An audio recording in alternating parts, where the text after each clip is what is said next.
And welcome back, everyone. Welcome back to something a little bit different, to another edition of the week of ESL Open Cup Asia number 203. And usually ESL Open Cups are on Mondays or Sundays, depending on the time of the year. And we were live with this tournament not too long ago. Live with it a couple of days ago, this week on Monday, in fact. But we had some connectivity issues. We were actually having a really hard time connecting to Battle.net. Battle.net was just not being cooperative. We could not log in, or we could log in, but it was very unstable, very shaky. We ended up covering a couple of matches, and then we ended up calling it because I didn't want to be a burden to some of the other, or to the players in general in the tournament. I didn't want to be like a time bomb waiting to like disconnect or anything like that. So we ended the stream, and now we're here to catch up. Of course, I'm your host, Live VIP, and with me I'm joined by the lovely people in the chat, by my plushies, and by our lovely players in replay form as well. So again, for those that are curious, these events did unfold how many days ago? 3 days ago? 3 days ago. So we're looking to catch up.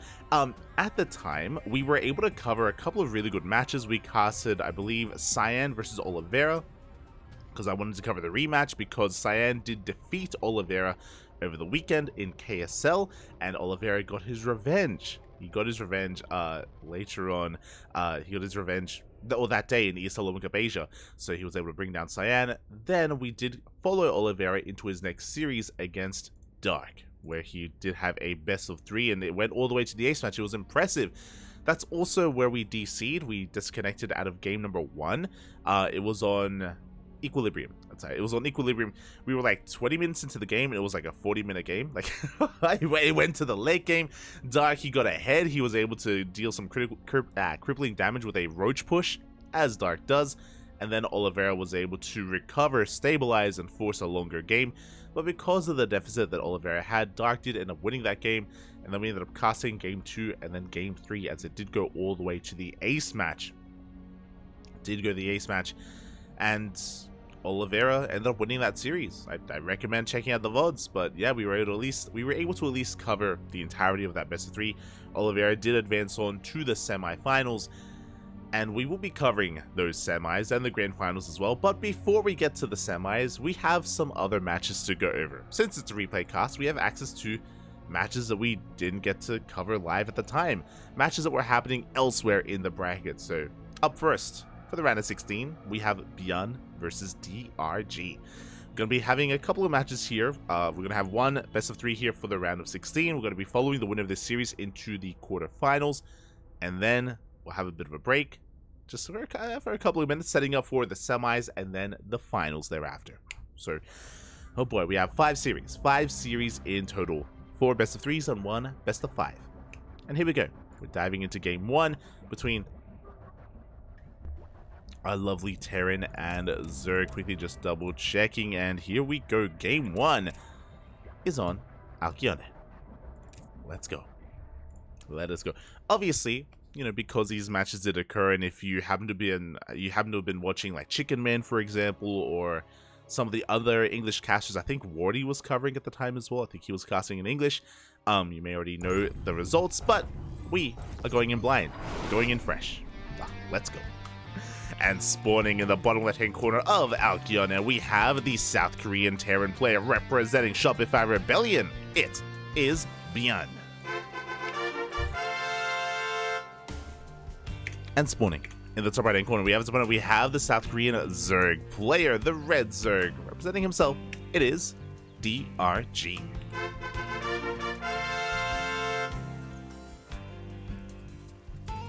Here we go.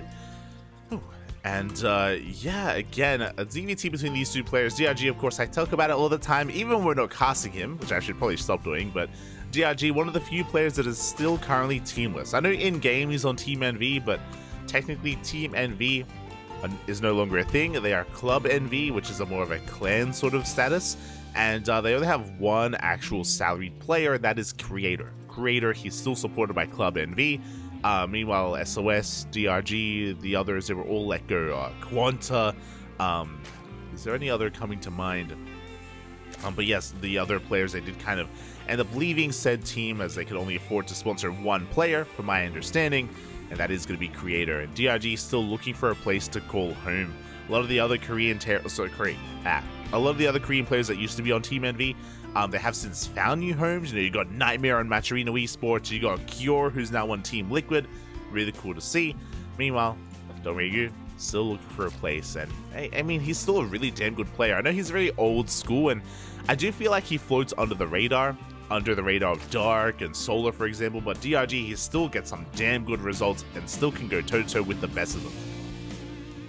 As we have our 2 racks. As to be expected here, Bjorn is going to be going for a 2 racks Reaper on the low ground, as he typically does in this matchup.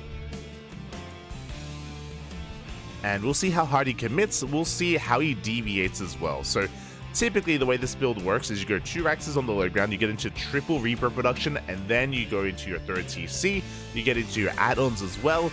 You don't actually invest into additional Reapers unless your opponent sneaks out of third base. Speaking of, DRG is going to be hiding this drone here on the right hand side. Reaper dips in. Gonna dance here with those Lings. So far, no major losses yet. DRG just keeping this Reaper busy and successfully hiding that drone. Quite far out, actually. Very far out. You see the Reapers checking here to make sure that there's no third base at the triangular third. Now they're checking the linear third. Again, if there were additional, or if there was a third base, then Beyond would be applying pressure and making an additional wave of Reapers. Interesting deviation. He's making Marines back at home, actually. Delaying his add-ons in favor of Marine production. This is something that I'm not used to. Okay. Reapers, they once again threaten that natural base. Looks like one Reaper is going to go down. A bit of an overstep there from Bjorn. Good movement here out of DRG, able to shut that down. Meanwhile, yeah, we do go Marine first. It is going to be a 3cc variation, very economic, but it looks like we were trying to catch or even deflect any kind of Overlord Scout. Meanwhile, we do have that third base being retaken. With only 2 Reapers, there's not really much that can be really done about this. I mean, there was a delay. There was a delay on the third base. Beyond was able to achieve that. But for only a couple of seconds, at least DRG was able to get into this without too much issue. Link speed is done. They're rushing across the map. Beyond, he's aware of link speed being completed, and we are racing back home. And we do manage to get here just in time. Oh, the wall is a wall. The add-ons are done. And interesting. Okay, so we made a handful of extra Marines just to be safe. We do go for the add-on swap. And this is something that Cure and Maru, they have been playing around with. So Cure, instead of going double Hellion, he goes double Cyclone. So it's interesting that Beyond, he is actually transitioning into Hellion production, delaying his Marines. As usually he would just keep the reactor on the racks and just pump out Marines non-stop. So we do have the add-on swap. We do have the Overlord coming in from behind. Does scout the main base. Does confirm the timing of the third TC. So is aware of the economic follow-up. Hellions are moving out. Now, because of these Hellions that have hit the field, we could actually end up throwing down an armory. Doesn't have to be all in, but we could throw down an armory behind this and go for a Hellbat push alongside the stim time. I'm curious how Beyond wants to bring this all together. But now he is going to be rotating around. Sharking with those Hellions. DRG behind this, going to be joining up his third base, going into double Evo chambers. A very greedy response. I mean, I guess he did scout the third TC, so he knows that he is more or less safe enough to do this. And yeah, we spoke about that armory. Armory is on the way. Now, what is scary here is that because DRG is cutting corners, because he went double Evos, that means, or double Evo chambers, that means that he delayed his lair and he delayed his Bailey nest. Typically, we would have a safety Bailey nest instead, just in case there were a Hellbat push. So DRG, he's cutting corners by doing this. It means it means Bailings will not be available for the Hellbats. He has to defend with pure Link Queen, which is not impossible depending on the queen count. We have 8 queens, soon to be 9 queens. 8 queens in total. That is going to be enough if we can bring everything together. So here we go. DRG is going to be bringing forward his queens. Lings are rushing forward as well. The army hasn't spotted, I believe, barely grazed by some of that creep. Raxes have been spotted, or additional Raxes have been spotted as well. 30C's net landed on location, and Beyond is pushing. Remember, this is not all in, by the way. He does have a third base, but still a committed push nonetheless, and he's diving on forward. Oh, one queen is going to go down. We don't have engine for transfuse. We can't transfuse. Lings, they try to engage, but they get punished for it. Oh my god. So far, another queen goes down. We're making our way forward. We're trying to get some more queens. A third queen, a fourth queen, and we're gonna get almost every single queen here. The Lings, they just cannot keep up. A fourth queen. Yeah, we're gonna get, did I say 6? I meant to say 8. GG gets called, the Hellbat push gets out of control, and Bjorn takes game number 1. GG. Oh, GG, well played.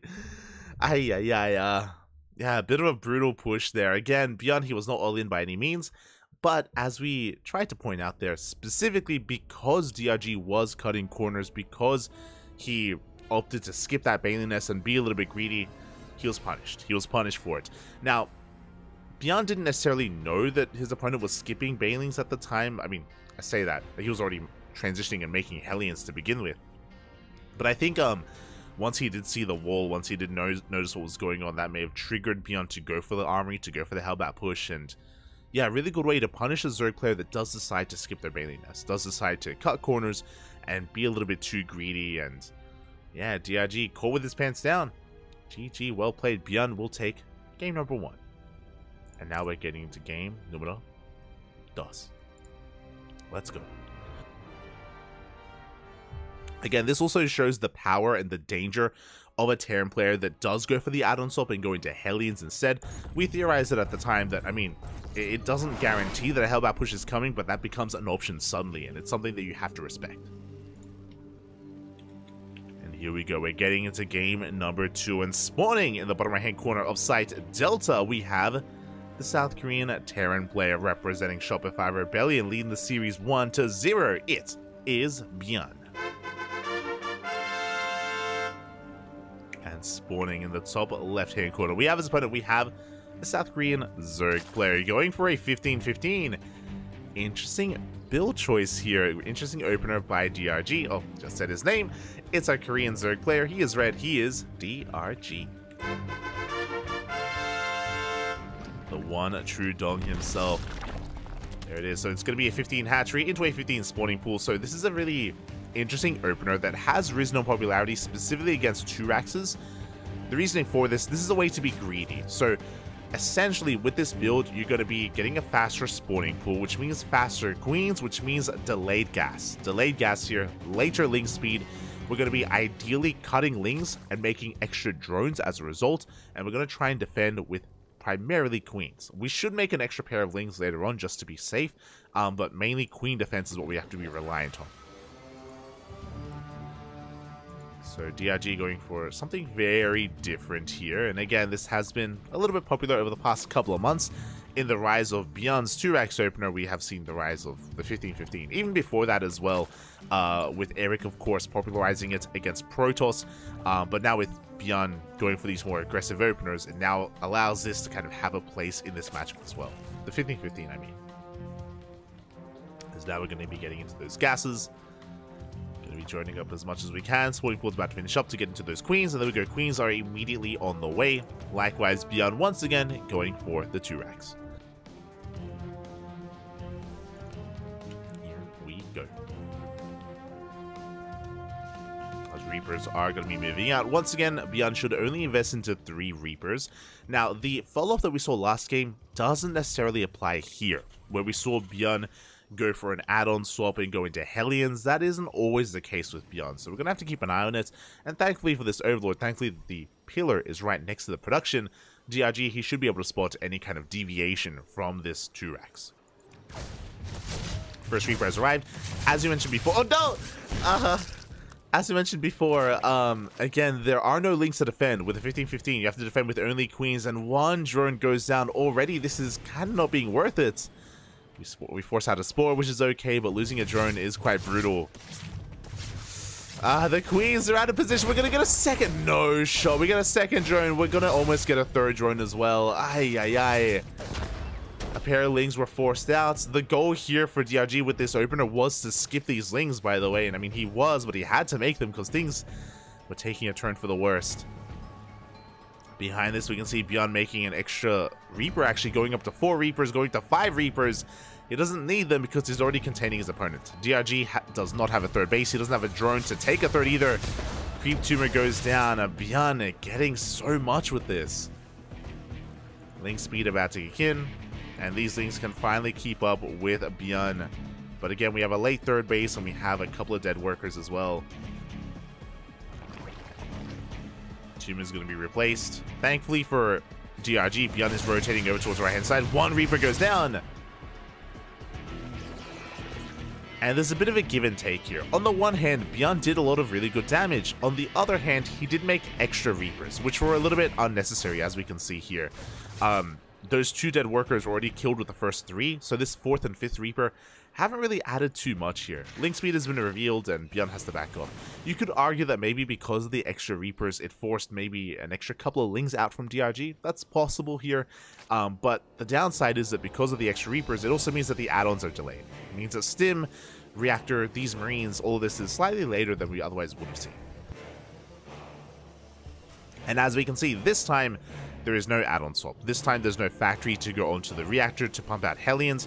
It's a straight up 3cc 2-on-1 with a prioritization of Marine production. So this means that Bjorn isn't going to be active, obviously not going to be active with Hellions anytime soon, not going to push out, there's no threat of a Hellbat push.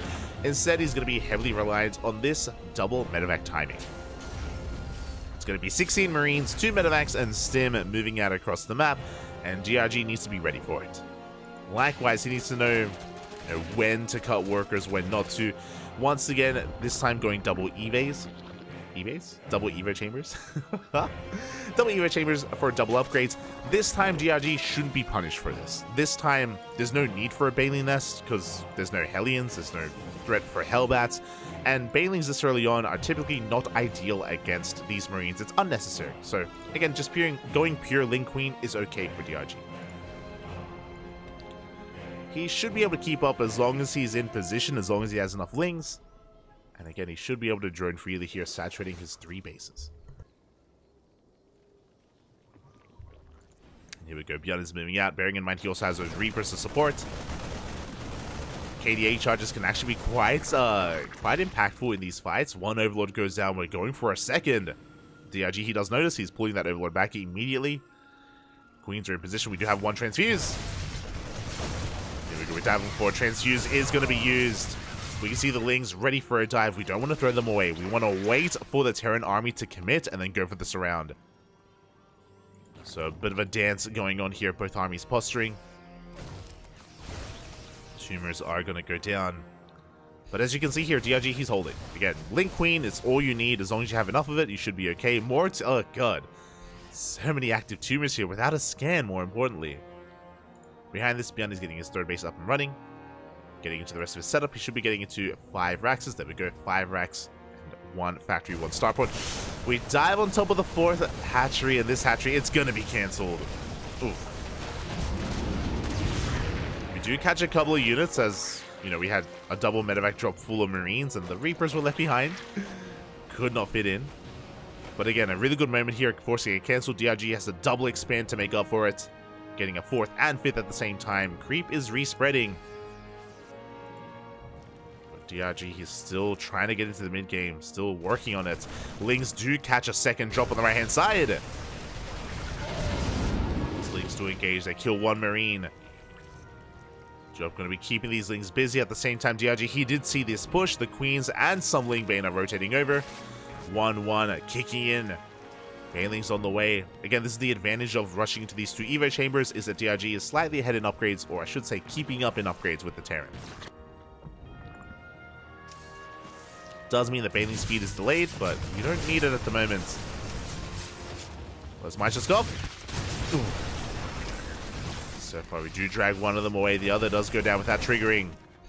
And so far, DRG, he is holding on. There is another Widowmine, but 1 Widowmine should not be enough to turn the table, turn the tide. Oh! We do get a couple of Lings. Once again, we force this back. Oh, chasing this off of Grief. The Banelings! Banelings, they are going to be targeted down. Ay, ay, ay. A big overextension from DRG. Big loss of gas. But he does force Bjorn back, and he's able to keep up with the drop on the left-hand side. Taking down another tumor. Oh, no! Taking down another Reaper, but the tumors, they go down. Being a little bit too ambitious with that. But regardless, DRG, he's holding nonetheless. He gets his 4th and his 5th base up and running, and now he can saturate. Now he can get up to 80 workers. Bathing speed is done this time. Towards the Bailings are not gonna be wasted. Oh god, no! Some of them are gonna be wasted as Bjarni's having fun trying to trade one Marine for one Bailing, just dropping on top of the army. Very cute micro here out of Bjarn. Now he's pushing through the center. Meanwhile, DRG, he's working up towards Ling Bane Hydra. That's his army composition. And so far, this drop is going to be denying some mining time, but bearing in mind that drones have not died. We saw a cancel on a hatchery, and we did see a couple of workers go down at the start of the game, but this drop play, these pushes, this harassment has been doing the damage that he's been really looking for. Bjarn is being forced back once again. Dropping the main base, being cleaned up, only one Marine left, which means DRG can focus on this main push. Additional Bailings on the way, 2-2 on the horizon. It is going to kick in before the 2-2 of Bjarn. Drops are going down on the Bailings. Some of them are being cancelled. At the same time, Bjarn moving out once again with another triple drop this time. Trying to gain ground. The Queens, they are holding strong at the front lines. Bailings rolling in. The target, oh god! The target firing. Looking good. Bjarn does pull back, but once again, he does not touch the economy. The only workers that have been killed so far are the two at the start of the game. Bjarn pushing on the right-hand side, reinforcing with Widow Mines with the rest of his army. The reinforcements out here yet. Ooh, big connection though. A massive chunk of Ling Bane does go down. Another, oh my god! We catch the army though! DRG took a Widow Mine to the face, but Bjarn takes Bailings to the face though. A good trade for DRG. Meanwhile, no! That's a kill, not a cancel on the sick base. Ay, ay, ay. DRG being just pulled apart here, being stretched thin. His creep is looking okay connecting the bases, but it's really just doing that. Barely reaching the halfway mark. Still doubling down here on his Ling Bane Hydra. Has decided not to take up even further. Still no hive, no infestation pit. We are stuck on lair tech, which for the time being is okay, but the longer this goes on, the more worse it might become, because 3-3 is starting up for Bjarn. 3-3 nowhere near starting for DRG. DRG was doing such a great job keeping up with the upgrades, even getting into a slightly faster 1-1 and slightly faster 2-2. That would be the case for 3-3. Oh, the Bailey's good connections. Very nice connections from DRG at the same time, dropping to the natural, but DRG is keeping up. Once again. Ooh. Forcing out some of those Widow Mines. Army's going to be pushing forward. The mine, does connect on those Lings. Oh my god, so many Lings going down to the mines. Bjarn forcing this back throughout all of this. It looks like he will force a cancel on the 6th hatchery once again, taking another Bailing to the face behind this. Got a decent economy, don't get me wrong, but he has been trading. And every now and then, especially when it comes to his drop play, he has been losing quite a lot. Bjarn not really getting the momentum that he's been looking for. And again, not getting the economic damage that he's been hoping for. These drops he's been trading with Ling Bane, not trading with drones. So once again, DRG is keeping up with those drops. Trading with the army. Oh, Widow Mines get focused down. A couple of mine shots do go off. Not the best connections from Bjarn. DRG still going to be diving on this army. Where are the Widow Mines? Up! The mines! Ooh. Does connect with Lings. No friendly fire. That's what I was looking for. The drop play once again gets cleaned up. Once again, Bjarn doesn't touch the economy. DRG has been sitting happily on 85 workers for quite some time. But Bjarn, he keeps the aggression on.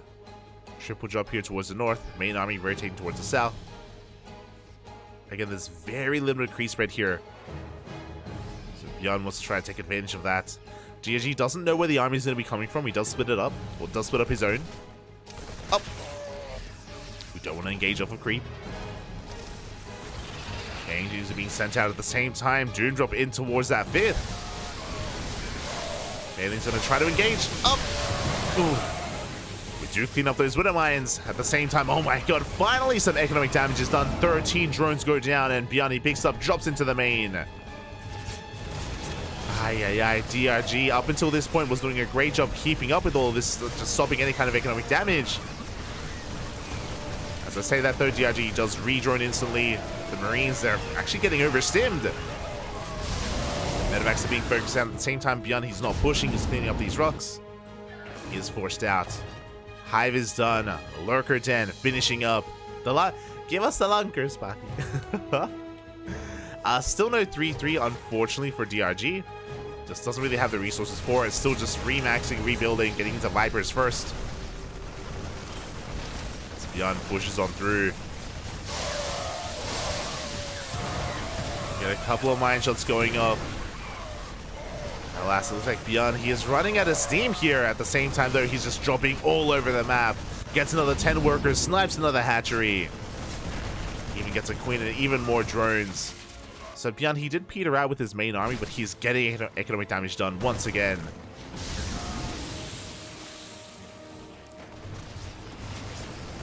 Pulling DRG apart. Still unable to make use of those lurkers. Dropping clean up here on the front lines. These middle mines, they reset, but lunkers are on the way. And what's important here, Beyond, do we have a Ghost Academy? We do not. No Ghost Academy, no Liberator production. These lurkers, they do signify a pretty big power spike here for DRG. Against Biomine, lurkers are ideal. Ooh, Mine Shot is going to be going off, even forcing some friendly fire as well. And there's just no answer to lurkers. Now the question becomes, Beyond, he has spotted them. Where's the Ghost Academy? We need a Ghost Academy or a Fusion Core for Lib range, a second starport. For now, still hyper-aggressive, hyper-fixated here on Biomine. Meanwhile, we have 3 lurkers so far for DRG. Cleans up a couple of mines. DRG's goal here is to slow the game down. Things have been very high-paced because of all these drops. Once again, Beyond, he does bypass the main army, going straight for that mineral line. Oh! Does catch a couple of workers. Ooh. Wood Mine barely does go. Oh, God. One Wood Mine went down, the other does go off. Drop into the main base at the same time. Beyond pushing on towards the north. Towards the south even. North and south. With power bombs here, all these medevacs, Vipers will make it out. But only Lynx to clean this up. We need the Bailings. At the same time, Beyond breaking through towards the south, and we need more lurkers. Where are the lunkers? We still only have 3 big connections. Oh my God. Beyond overextending, pushing into Bailings. DRG, he's barely holding on here. Cleans up the drop in the main, cleans up the push here towards the south. How many lurkers do we have? Still only 3. Now there we go. 2 more on the way. And Beyond, he's still just not slowing down, still just hyper-fixated here on this army. The friendly fire. The mine shots go up. They clean up the Marines. Good drags here from DRG. Shut down some of these mines. The lurkers, they're pushing forward. And now the lurkers, as they're being used aggressively, how do we engage? Beyond is trying to set up a surround. Trying to come in from multiple angles, but now we have a 4th and 5th lurker. Oh, he's coming from behind. The lunker. Ooh, one will go down. We dive on the others, and it looks like we're going to be able to clean some of them up, but at the same time, DRG, he breaks on through. 1 lurker survives. A good trade, honestly. A good trade for Beyond, but he plummets in the supply. Again, Beyond, because of this army, like, Beyond, he's playing with, like, a glass cannon, essentially. Like, it's a very fragile army, very high DPS. You can replace it, but the goal here for Beyond is to trade on DRG's side of the map, not on his own. Once DRG forces Beyond back, Beyond, he's having some issues here. Again, no tanks, no defensive lines, just Marines and Widow Mines. DRG, he has a little bit of room to breathe here. Now have an additional lurker. It is under fire here, but it's holding on. Oh my God! Once again, the friendly fire.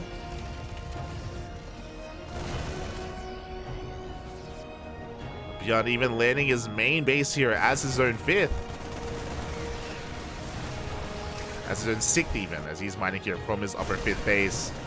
DRG rolling on forward. Having a hard time connecting with those Bailings. Trading well enough, but the Hydras are exposed as well, and Beyond is going to be able to clean this up.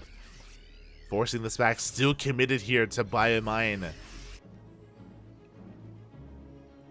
essentially this playstyle from Bjorn is like, it's pretty all in, like what he's doing. I hesitate to say all in, but it just like there's no taking from here. You know, we're just hammering in, just nothing but Marines, nothing but Widow Mines, no additional gases. We can't really afford a transition at the moment, not without taking extra gases. Here we go, Ling Bane rolls on forward. We catch the Marines. Oh my god, the blinding clouds doing so much here for DRG. A bit of an overextension though from our Zerg player, losing a lot of Hydras here in the process. Lurkers do get thrown away, but here comes some more Ling Bane. A bit of a messy fight here for the Zerg player, but there's just so little to defend. Now it looks like we break this base. Going for the mineral line. The Banelings, they do crash board. They connect with the SCVs and the Marines as well. Bjarni's forcing this back, but DRG's on 90 workers. Bjarni's down to 50.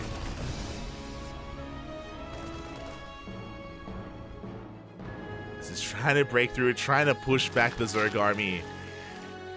But again, DRG can remax, Bjorn cannot. Not anymore. Like with this playstyle from Bjorn, you need momentum. You need a momentum on your side, and Bjorn, he had it for a bit there. For the most part, DRG was able to keep up. For so long, and here come the Banelings, the mines. God, big Widow Mine shots. But here come the Vipers, now full of energy.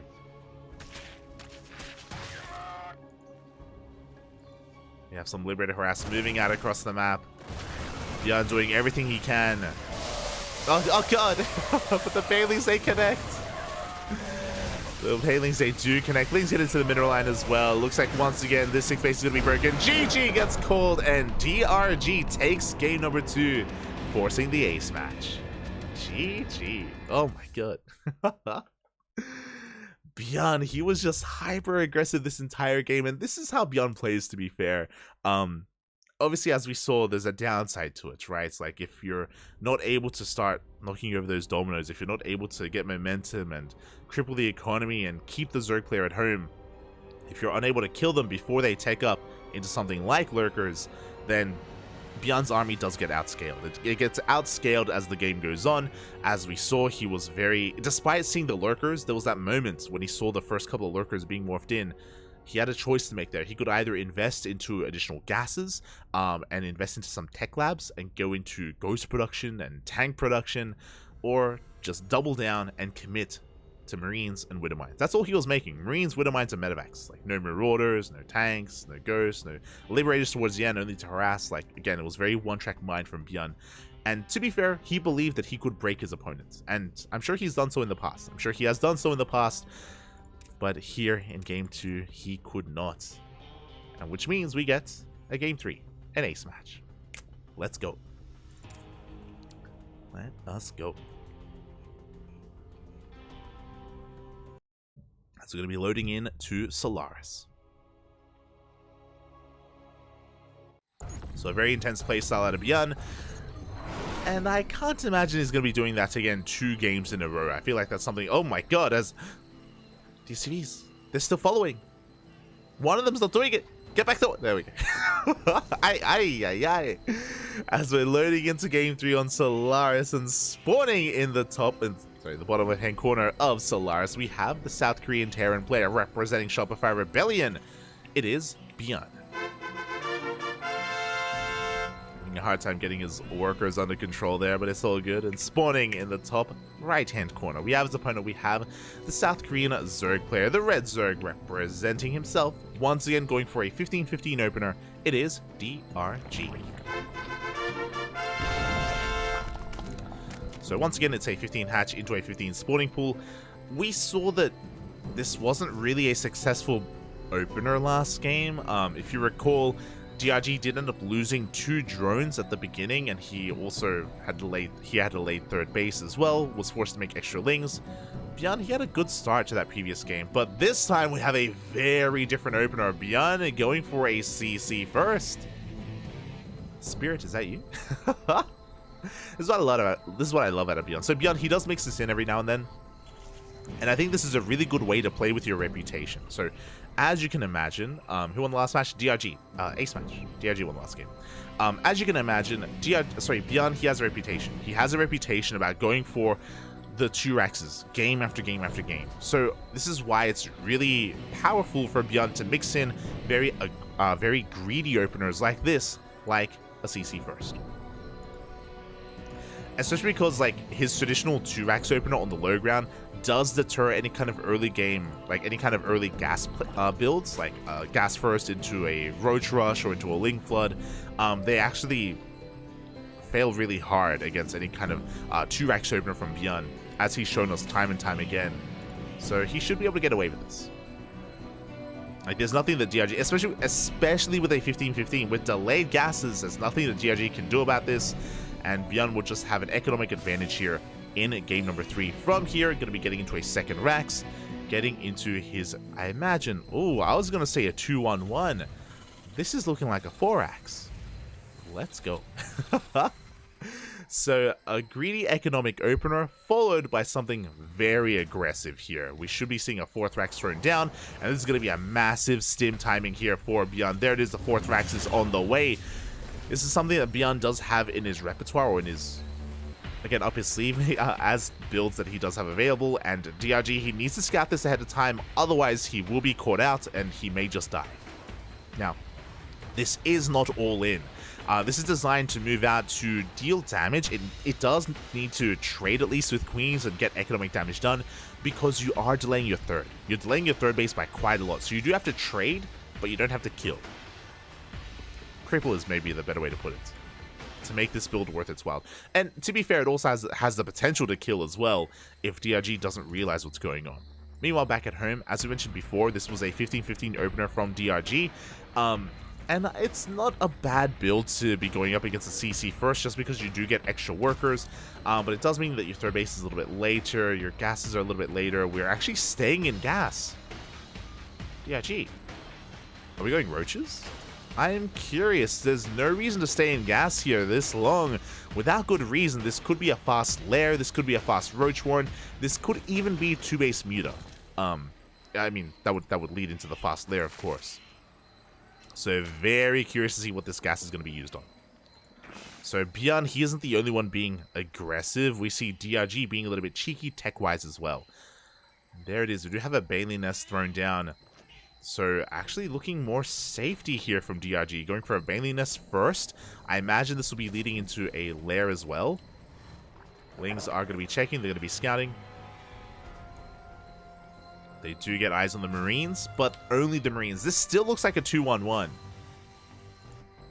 And an early Bailey Nest isn't really going to help with that. So again, it looks like the earlier gases were just for safety. It looks like DRG was maybe a little bit paranoid about like an earlier push. And here we go. Marines are going to be moving out. But again, Bailings aren't really going to help here. There we go. Beyond with a mass amount of Marines. He has been sort of, we need as many Lings and Queens as possible. We'll see if we can hold on. 4 Bailings are on the way. The Queens, they do have to hold on here. And with enough transfuses, we should be good.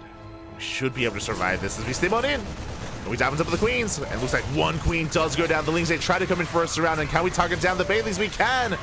Every single Bailing goes down. They do not connect. This is why I mentioned that the Bailey Nest doesn't really help you here. I mean, it does hold on in the end, but no big connections. And Beyond makes it out with most of his Marines. Looking at the trade here, he killed 1 Queen, 26 Lings, and 4 Bailings. But DRG does hold. He holds because this army is threatening, but we already stimmed once. And because this push is actually without medevacs, every stim counts, and you only have 1, maybe 2 at most, in the chamber. And then we got to back off. So Beyond retreats, DRG survives. Now, what's scary though is that we're not done. There's a second wave, there's a second phase to this. The second phase is, because Beyond did keep most of his Marines alive, they're going to be alive, and they're going to be supported by these medevacs. We're going to be seeing an add-on swap here with the factory and the starport. Medevacs are soon going to be upon us, and Beyond is coming in with reinforcements, he's coming in with wave number 2. Again, he has to be very careful with how and when he stims. 5 more Bailings are on the way.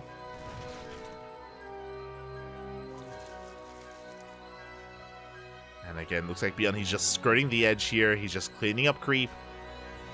He doesn't want to commit. He wants to wait for those medevacs. It would be an anti-timing if he attacks now. We need those medevacs to help support. to help sustain this army. Meanwhile, third base is being taken on location, or it's being landed on location. So far, the trades of Beyond have been good enough. And behind this DRG, he's now taking his fourth. Going to be droning, going to be saturating. Lair is done. Bathing speed is on the way. We're getting into our upgrades. Evo chambers. I keep wanting to say eBays or eBays. I don't know why.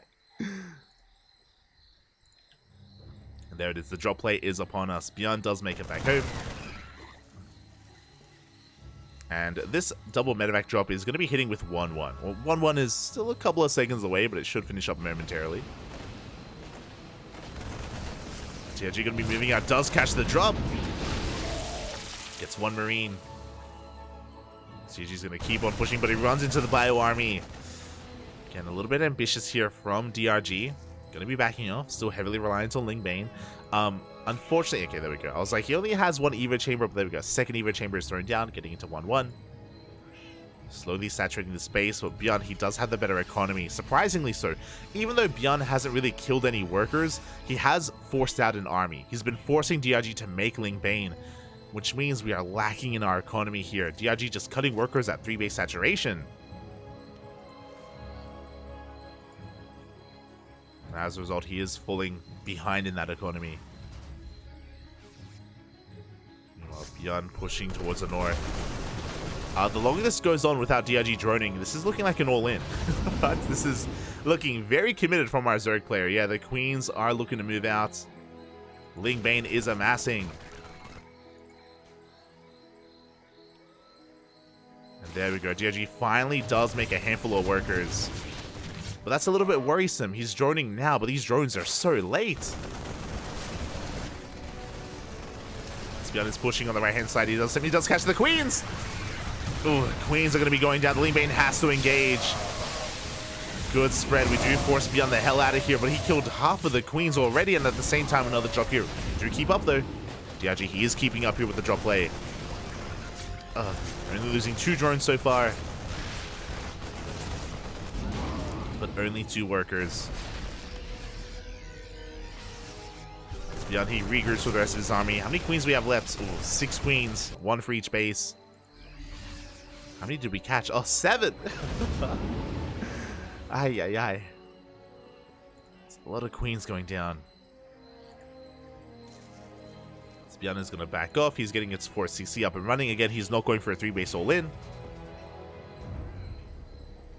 Meanwhile, DRG going for his own counterattack. Hitting that third, and there is not much here in position. Marines just now retreating. Widow Mines are going to be going up. More so on Lings, less so on Bailings. They do crash in. They get into the mineral line at the same time, though. Beyond, he catches an entire mineral line himself. 17 SCVs go down. 12 drones go down.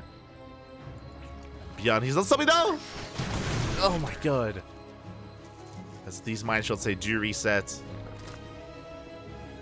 And as the dust does settle, Beyond, I would say a better economic position, bearing in mind that he has mules, as well as that 4 CC. He's going to be regrouping. He's up in army supply. He's looking to move out. And DRG, he's still just trying to rebuild.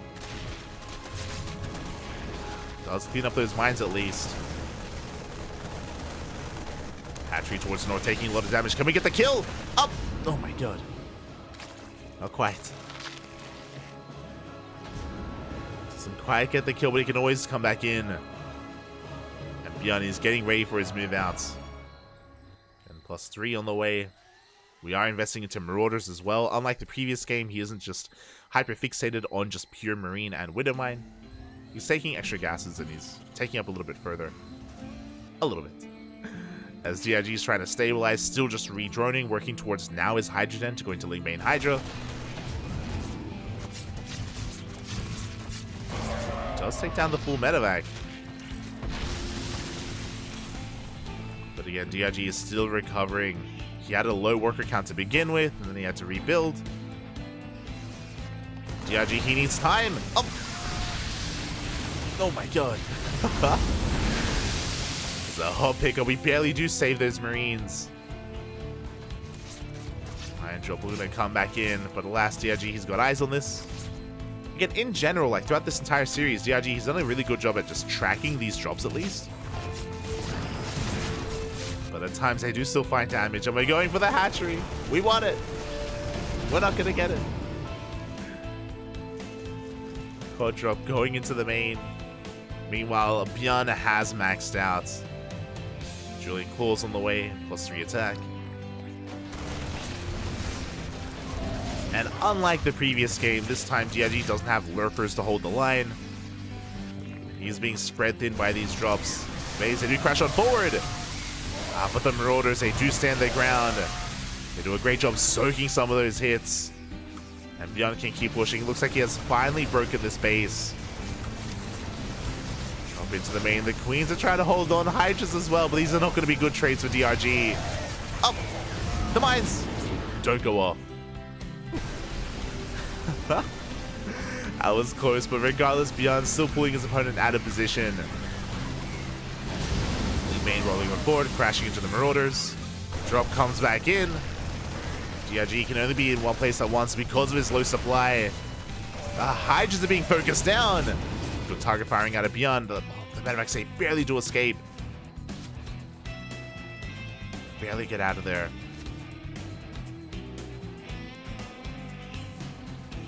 DRG's economy is now in a better position than it once was. But he's still just taking up, still working on those Hydra upgrades, still trying to settle on down. Do we have a Hive? No. No Hive, no Vipers, no Adrenal, no 3-3. Tech-wise, DRG is just being left behind. Stuck on a Lair Tech army. He needs some good fights. He needs some good trades. But it's friendly fire from the Widow Mines. Oh, might just go up on the Lings and the Hydras as well. So far, the spread looking good. We're running out of Banelings, and without Banelings, the Hydras are so exposed. And these Banelings as well, they will not finish. They will be focused down. One of them does complete with reinforcements. DRG, he's going to barely force this back. Yeah, and he's still just macroing hard behind this, coming with another triple drop. She'll be forced back. Oh, it does get cleaned up, actually. Not a bad moment. Not a bad moment for DRG. The Hive just now on the way. Oh, Widow Mines are resetting.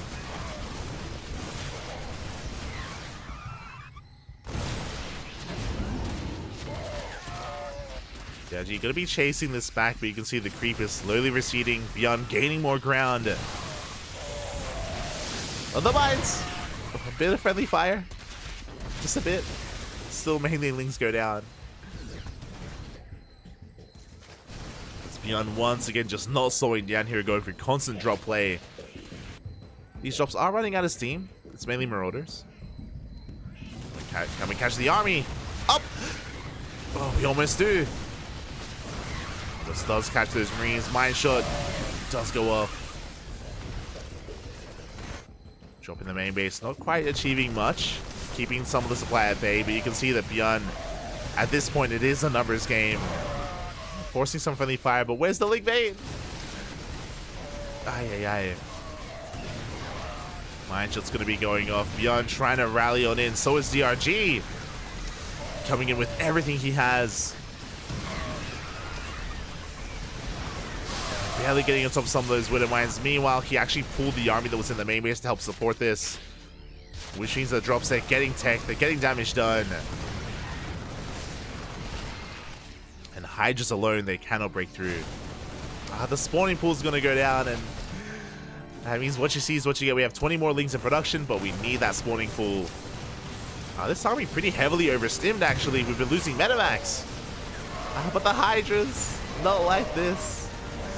Expensive losses here for DRG. Does force this back, but that was what? 7, 8 Hydras going down.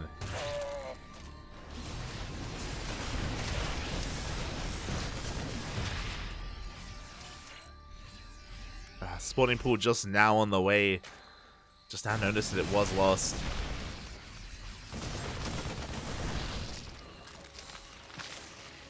Yeah, and he can just keep this push going. For a while now, he has been enjoying an extra base. 5 base setup. Likewise, DRG dropping in workers. Hasn't had the luxury to be able to find the time to rebuild them. Now we have 8 more drones on the way to try to catch back up. No Adrenal. +3 Cafe still in production. The mine! Oh my god. God. The mines are going to be connecting. Yun has reached that 200 supply mark.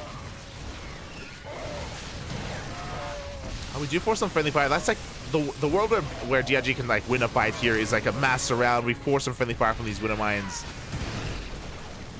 But he's just so heavily reliant on these Hydras. And the reason for this is because he had to only make Hydras. That's all he could make because he lost the spawning pool. So for some time, he's just been making pure Hydra. Now we have Lings on the way, finally.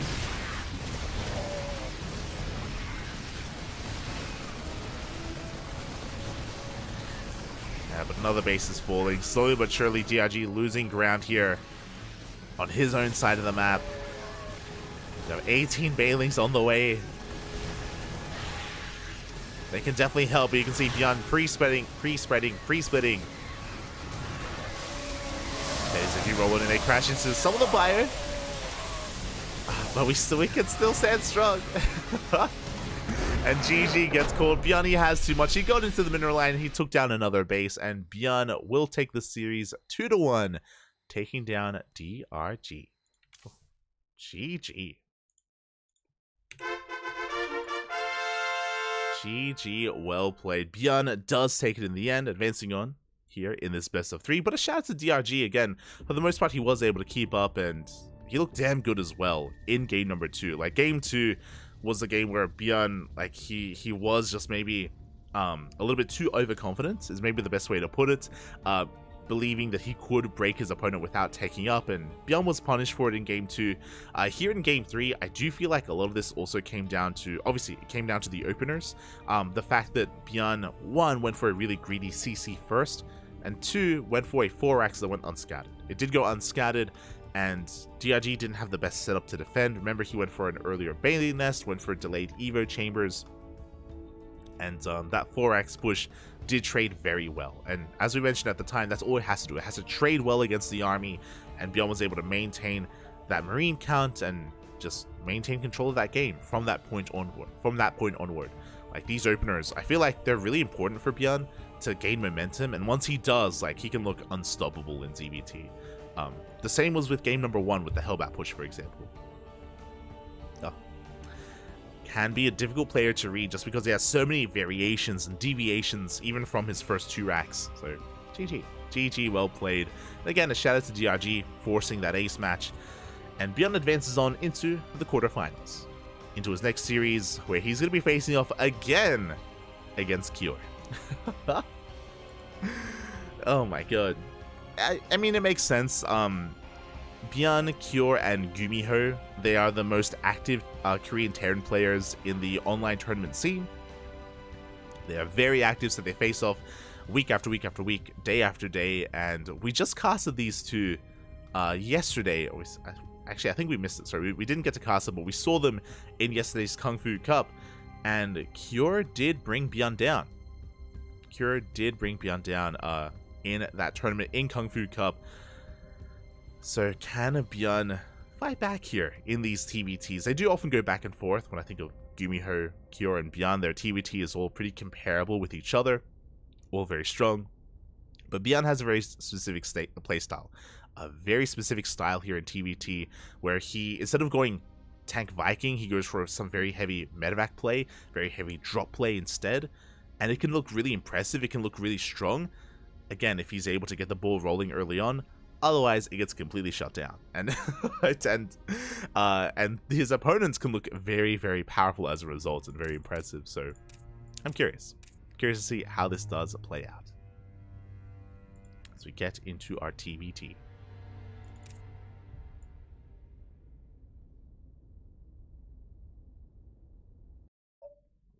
Oh, here we go.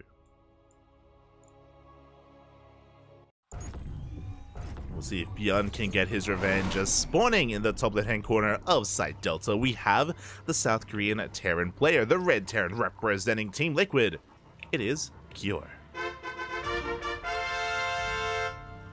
And spawning in the bottom right-hand corner, we have his opponent. We have the South Korean Terran representing Shopify Rebellion. He just took down DRG. It is Bjorn. Oh, we're 2 racks.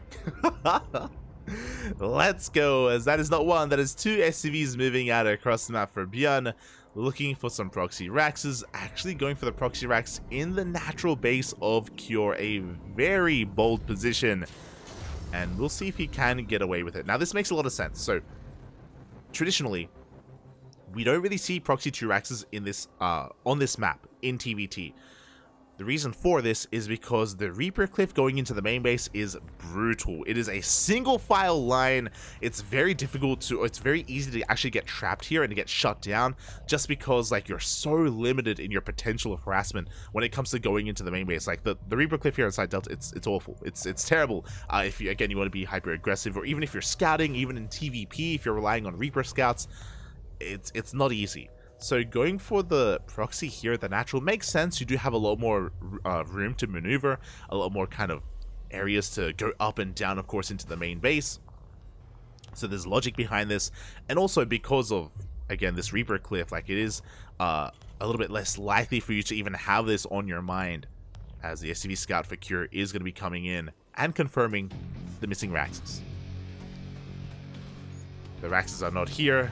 Both gases are going to be scouted. Kyor is checking in the main base because it is common for Terran players to sometimes hide their own Raxes in the main. Alas, he does come across nothing. Back at home, getting into our 1-1. Double gas opener here from Kyor. Bear that in mind. Very important. Also, he keeps this SCV hidden. Has not been revealed. As he does check that natural base. He does shoot first. Oh, Bjorn taking a hit to the face. Oh, and he is going to be losing his first. Oh my god, he barely escapes. Does not lose the Reaper. Boys are being pulled. They have to be. And Kyor has to be very careful. He's down a Reaper. But these Reapers are so low for Bjorn again, sleeping up so early on, and it is so crucial that you get your first hit in. Meanwhile, Kyor tried to proxy in the main base, but he is going to be denied. Bjorn did scout, does push that back. As Bjorn, he's starting his transition. Reaper's pushing up the ramp. One SCV goes down. We get a second SCV as well. We have Marines and Hellions are coming up. We do target down one of those Reapers. So far, Kyor not losing anything. Only workers. Good target firing. And now with this Hellion, Kyor's held. Kyor, he has held. His Reaper's moving out. He knows he doesn't need it at home to defend. Bjorn, he rotates around. Oh, and he does miss that Reaper. Gets the SCV. Does at least get that SCV as the Reaper's moving out across the map. And what's scary is that there's nothing to defend. There's literally nothing at home. We have a reactor on the way, and the CC is going to be delayed. Forcing a cancel on the reactor, we have to get into the cyclone as quickly as possible. Reapers are racing back home. And Kyor, he's achieving so much with this already. Canceling the reactor, delaying the CC, killing one SCV as well, and forcing back the army, all with one Reaper. Shouldn't kill anything here, as the repairs are looking a little bit too good. Oh my, as we do end up losing an SCV. That was a bit of a misclick. Bjorn, calm down, Buffy, calm down. As he's racing back home. Behind this, we do see Kyor eventually going for his CC, but going for a faster 1-1 instead, which means Kyor is going to be the aggressor. He's looking to push out across the map. He's going to be the first to push out across the map. Raxel's burned down, medevac is on the way, the drop is upon us. Kyor looking to be hyper aggressive. Bjorn, will he have enough at home to defend? He does have that one cyclone. Does have 5 Reapers out of the map as well. Oh my god, Kyor even going to be able to land his CC first, just because of the delay as well. So Kyor, he has the better economy, he has the stronger army. Bjorn has to be the defender, even getting supply blocked as well. Ay, ay, ay. Alright, looking at the numbers. Bjorn, he's going to be up in Cyclones, and we're only going for a Cyclone drop. We're not moving out with the rest of the army. I was a little bit concerned that Kure was just going to send everything, but he's only going with a double Cyclone drop. With this, he's looking for economic damage, and he may delay the third CCs. He's at least going to get eyes on the third CC. Has been spotted. Big scout hit for Kure. Reaper's going to try to engage. We do shut down. Oh, two of them. Not losing much of anything. Good trades here from Kure. Bjorn trying to get the CC back up and running. Getting into his own 1-1-1. Meanwhile, Kure comes back in. Oh. But Bjorn is in position. Curie's got to back off. He's got to respect it. Behind this, we're getting into Raven production. Saturating our natural. This third CC is a good way for Bjorn to catch back up because he is behind in the economy, so a faster third will help. But Kure is aware. He saw this third CC as it was thrown down, so he has to make a choice. Does he go into his own third, or does he double down on army? Going for a bit of a later third, but he should be moving out with Mass Cyclone. Not just Cyclones, but he also has the Disable on that Raven as well. Cyclones being repaired, they're being topped up. And then Kure is going to be pushing.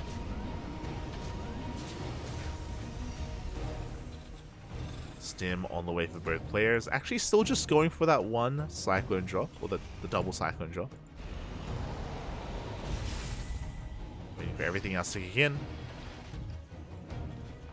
Of course, Kure, he's aware that there's going to be a window, there's going to be a timing when Bjorn tries to expand, and that's when he's going to be vulnerable. Behind this, still doubling down on Cyclones, looking at the units tab. At Kure, he's up one Cyclone compared to his opponents. We have an even Raven count. And Stim is pretty comparable between our players. And here comes the army. Now, even if Kure distracts some of these Cyclones and keeps them busy in the main, that's going to be worth it. There we go. Two SCVs go down. Cyclones are dragged into the main for a moment, exposing the natural, but okay, Bjorn, he's going back, he's rotating back over. Kure, he's in position to deny that third. He could try to make his way up this ramp, but again, Bjorn is in position, he has the concave. Oh! The target firing on the Cyclones, on the medevac. It looks like we do shut this down. Pretty big blow for Kure. Losing two Cyclones for one. It's going to be reinforcing with a tank. Bearing in mind, though, that we do have Ravens with the Sable, so this tank isn't the end-all be-all. It's a pretty crucial anchor point here for Kure's army, though. Ravens, they do spot the army. Bjorn has to be careful. He's going for the Disable, going for the auto turrets even, and the Disable as well. Marines are being forced down, but the Ravens are being focused down as well. Kure, he does have to back off, but it looks like, is it going to run out? Up! We get on top of the tank, just barely. The tank goes down. Bjorn, he takes his third base. He keeps his Cyclones alive, most of them at least. But Kure, he's not slowing down. He's reinforcing with more tanks. Kure, he still has his Ravens alive as well. Two Ravens to the one of Bjorn. Kure's up in tanks. Trying to get in position. Does scan ahead of time. Does see the tank that is sieged up. Kure's going to back up. Getting his own third up and running. Whew. And the game is going to settle from here. That was a pretty tense moment. That was a kind of make or break. And yeah, Bjorn did make. Did survive. He's getting his third up. Likewise, so is Kure. Kure, he does still have the slight economic advantage. He's able to land his own faster. The game should be slowing down, but Kure's still marauding around with these medevacs, with these Marines.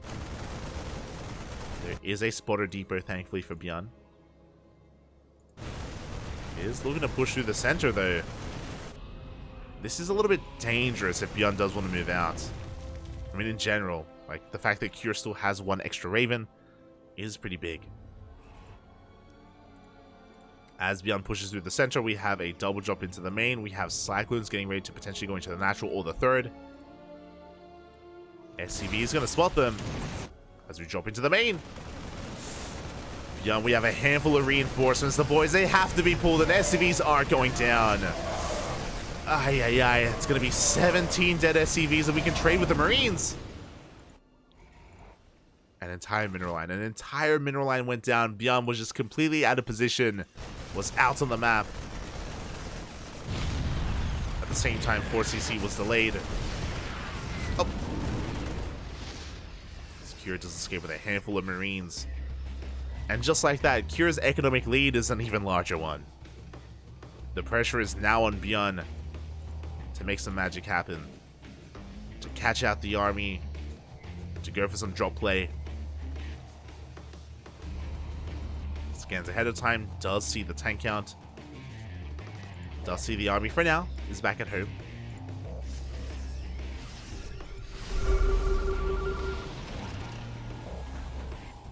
Does scan, does spot the siege. Kira gonna be rotating around instead. Making his way towards the would-be fourth. We still have that one drop as well, threatening the main base. Thankfully this time Beyond does pull back. Between his third and his natural. Kiri scans, sees the army, he wants none of that. He's gonna back off. And he's getting his own fourth. And that's what's important, is that Kira, because of his positioning here, he's denying any kind of fourth base from his opponent. So Kira extending his economic lead even further. Kira's gonna be the first to max out.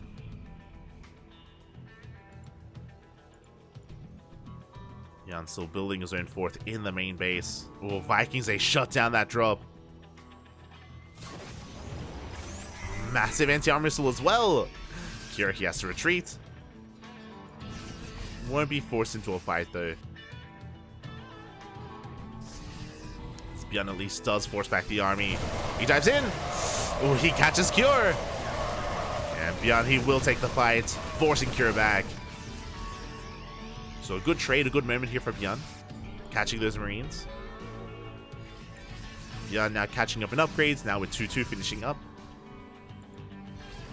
Going straight into 3-3 as well. Looking, I'm afraid to look at the tank count. Yeah, Curie's got 10 tanks to the 6 of his opponent. In a head-to-head fight, I do have to favor Cure. Catches some of the Cyclones.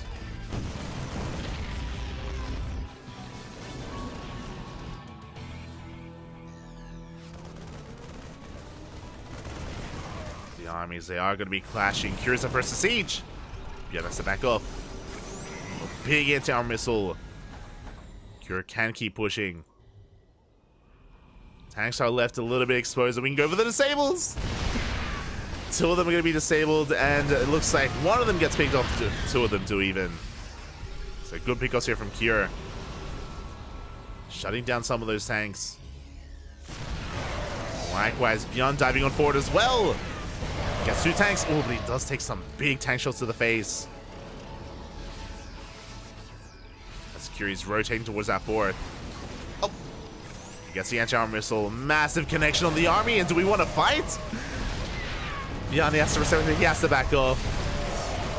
Big disables as well. But we are running out of Marines. As Curie's coming in from behind and catches a tank. Catches 2 even. I think one was on the low ground. Yeah, without any Marines though, we can do this. Good moves here from Beyond. Trying to catch more of these tanks. We need the Marines. We need the reinforcements. As Beyond, he gets another 2 tanks. Big pickups. Look at the Unistab here. Kiri still got double the tank count. But once again, Beyond just pulling him out of position. Catches more tanks for free. As Kira pushes through the center. The boys, they have to be pulled. They have to be pulled. It's going to be a meat grinder. Cure, he just has too much. The tanks are in position. They go to town. GG gets called, and Cure will take game number 1. Ooh, GG. Again, the proxy 2-racks from Beyond was cheeky, don't get me wrong, but did fall on its face. Did fall on its face. If you remember, the 2-racks didn't really find any damage at all. On top of that, Cure actually abused Beyond, abused the fact that he was out of position, out of the map, and his own his own one Reaper was able to kill 2 SCVs, able to delay the CC, force a cancel on the reactor, just really disrupt the opener. And Cure, he was able to just get ahead from the beginning, and yeah, because of his map control, because of the opener, Cure, he was in control of that game. Bjorn never was able to really move out. Outside of the early game, outside of his proxy, outside of his cheese, Bjorn was stuck at home. If you recall, at times he was trying to be active out of the map, but he never really threatened the bases of Cure. He never could threaten the bases, because in a mirror matchup, if you fall behind, it can be really difficult to come back from that.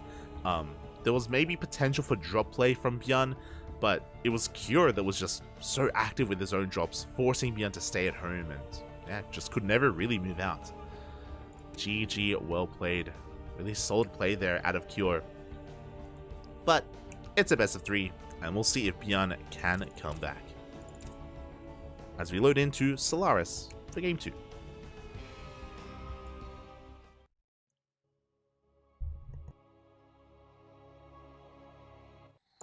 Here we go. And spawning in the top right hand corner of Solaris, we have the South Korean Terran player, the Red Terran representing Team Liquid, his new team. It is Cure. And spawning in the bottom left hand corner, we have his opponent. We have the other South Korean Terran representing Shopify Rebellion. Down in the series, he has to fight back here and now. It is Bjorn.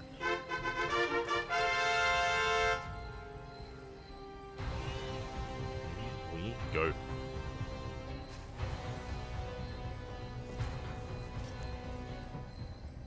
See Emperor Fubel in the chat. Whenever I arrive, Bjorn is playing. It must be fate. Are you experiencing deja vu? It was last night where we casted Bjorn versus Cure in Kung Fu Cup, and now they're facing off again. they can't stop facing off. As this time Bjorn is throwing down his racks back at home. This time it's back at home. We're not proxying, we're not cheesing, we're not doing anything too crazy or wild. We have a double gas opener from Bjorn, likewise double gas from Cure. This does mean that we have a delayed CC, we have a delayed expansion, and we're going for faster factories. Just really safe play. I think I'm more comfortable calling this safe play than aggressive. It's kind of both. Essentially, if either player were cheesing the other, were proxying the other, then again with the double gas opener we have a faster factory, faster Hellion, we can defend far easier. Likewise, we can turn that safetiness into aggression as well. The SCV scout is going to be coming in. Cure, he does manage to find his way into the main, does see the racks back at home. So Cure, I'm sure, pretty comfortable about what he sees. Oh, as he is locked into the main, no way out. And again, he confirms the double gas opener, confirms the factory timing. Going to be a little bit annoying here. Meanwhile, on the side of Bjorn, Bjorn didn't scout at all. And it makes sense for Cure to scout just because Bjorn did proxy last game, so he just wants to make sure that everything is as it should be. Meanwhile, Bjorn feeling confident that his opponent's going for a standard opener. Gonna be checking his natural, checking the third, making sure that there is no proxy before coming back. Oh, this is a really risky move here out of Cure, moving out with his first Reaper. Ooh, yeah, he's gonna be forced out. Again, typically unsafe to move out with your first Reaper. You don't want to lose it prematurely, but he does rotate around and he goes straight for the CC. And he will get the building SCV, does delay the expansion. Good pick off here from Cure. Very risky maneuver, but does pick it off nonetheless. So a nice little win here for Cure in the early game. Is now going to run into a Hellion. Once again, though, he pivots away, goes into the main. Shouldn't find too much damage here as he is being zoned away. Oh my god. Barely does escape. And doesn't see much either. Did not see the building starport. That's confirmed additional Hellion production. Meanwhile, back at home, he's getting into his own 1-1-1, getting into his own Cyclones. This should be for a medevac and a Cyclone drop. That is something that Cure has been very fond of. But we'll see if he goes for the medevac or for a faster add-on instead. And we're seeing a similar setup. There it is, there's that medevac again. Cure has been very fond of this. We saw a lot of Cyclone harass and Cyclone drop play last game. And we saw it last night as well. That's what I actually wanted to say. We saw a lot of it last night. We saw it last game, and here this game as well. Oh, this is interesting though. So, something in the new patch that has been very prevalent is Cyclone versus Cyclone, where both players just amass Cyclones and they face off against each other. But Bjorn doesn't go for the add-on swap. He is still reactoring out Marines instead of Cyclones, and here we go, he's diving on into the natural base.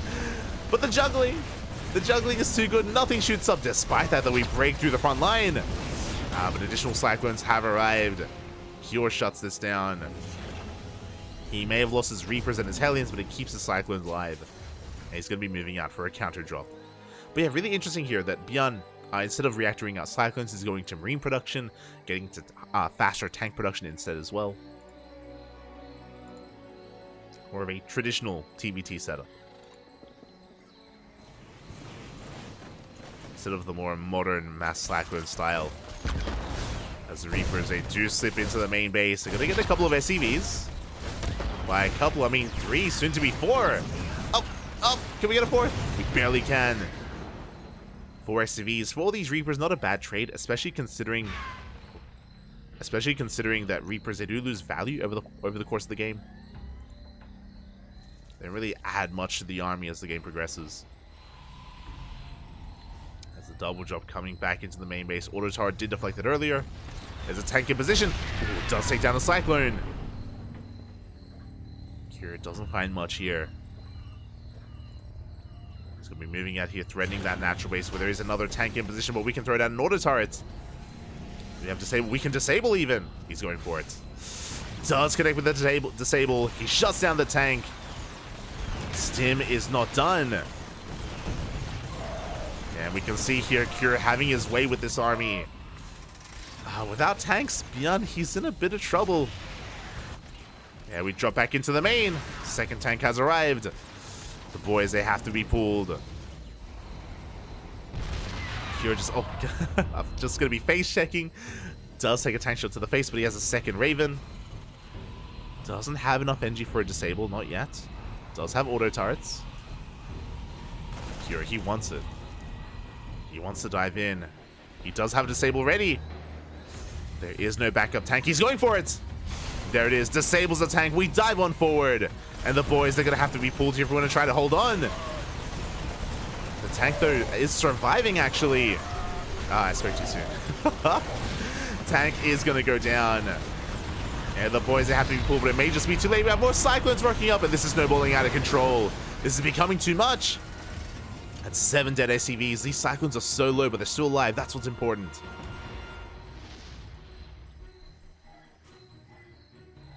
You're going to be pivoting away, going for a drop into the main. He's aware that the tank that was in the main base has been rotated towards the natural, has been moved. As a result, we get a couple of SCVs. Behind this, Cure getting his 3rd CC on location.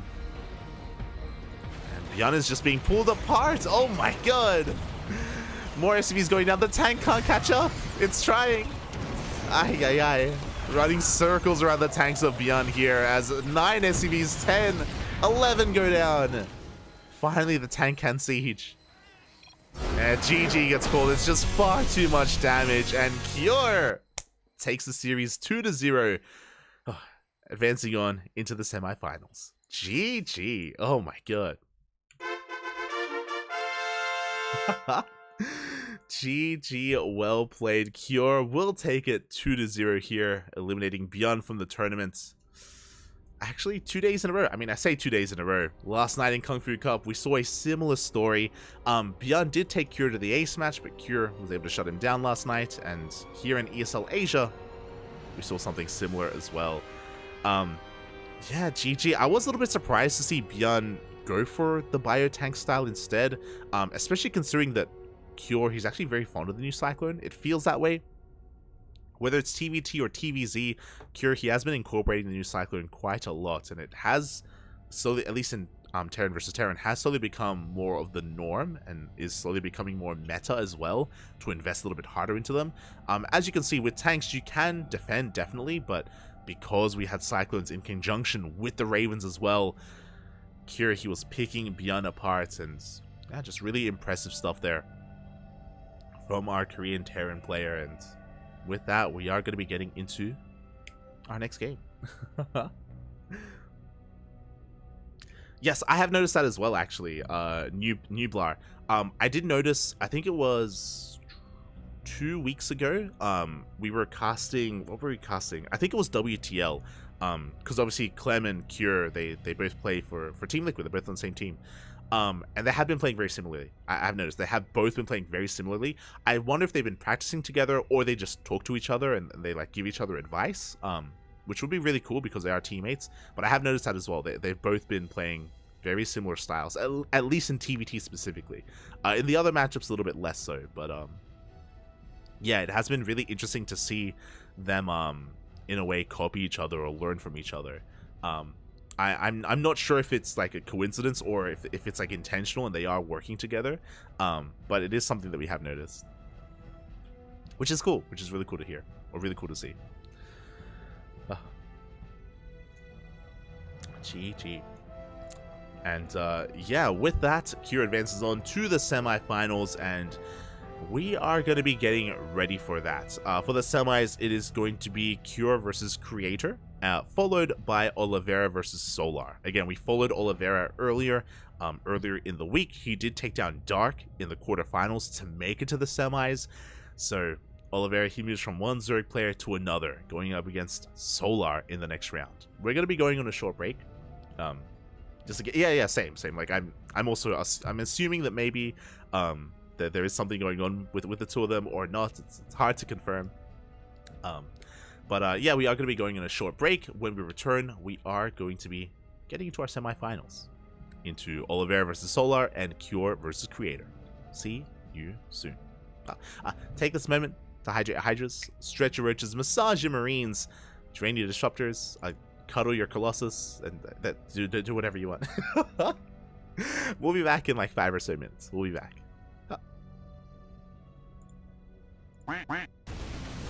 Oh my god.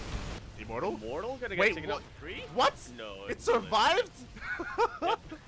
Living up to its name. It's on 4 HP. Has no right to live, but somehow the Immortal survives. The SCV finished him off.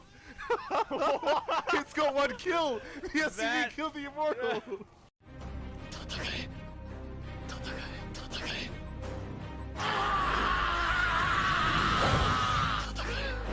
That is a cinematic goddamn shot. Oh my god. SCV atop of a pile of Immortal. Jesus. Like, that SCV deserves a medal, but like no one's gonna live to tell the tale. Like, no one's gonna be able to survive long enough to let everyone know that that SCV was a hero. This Overlord though, if the Overlord positions to the north of Puppet Panda Space catches a Mutus, that could give it ample time for Numinator to react. But I think even with the they are going to see their Mutus, but I think he just slows down the Hydroden, right, at this stage. No, here's the thing, Puppet Panda is showing the Mutalisks and now they're making Roaches, so the Roaches are going to be the surprise. That's actually wild. I love that. This is insane. It's beautiful. I remember you looking very differently, but you know, I'm not judging. Yeah, the camera adds £5, even though last time you saw me was with the camera as well. But why would the camera pay you? See what I did there? Yeah. European humor. Hey, lad, do you know why it's got 2,000 atmospheres? Why is it called 2,000 atmospheres, Chase? Because it's under the sea and there's 2,000 atmospheres of pressure.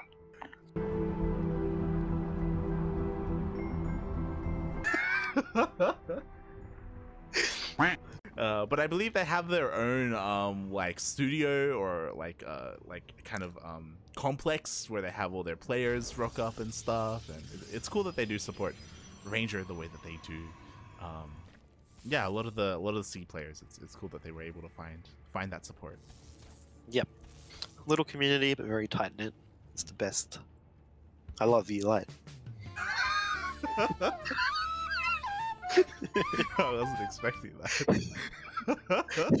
I love you too, Chase. Back. I love you too. Worst love story than Twilight. Blackburn LE. What does LE stand for, Light? What's it stand for? LE stands for Liquid and Danger. What does that mean, Chase? Ellie was my first high school crush. Oh my god. Why do you keep bringing her up? Why do you keep bringing her up, Chase? I can't let her go, man. I can't do it. Oh my god. Every time I... That's why I stopped playing tournaments every time I saw Ellie. It reminded me of...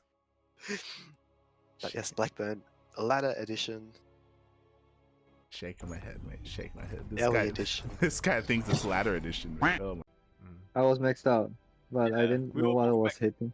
Yeah, exactly. We were both maxed out, but like we couldn't target fire or anything. So you can see the big difference here in the teams. If you look at the army value graph, it's that we're all pretty much the same here, except for the two Protosses. The two Protosses shoot up, and then one of them plummets to the ground. The other doesn't. You can see here in the graph the players.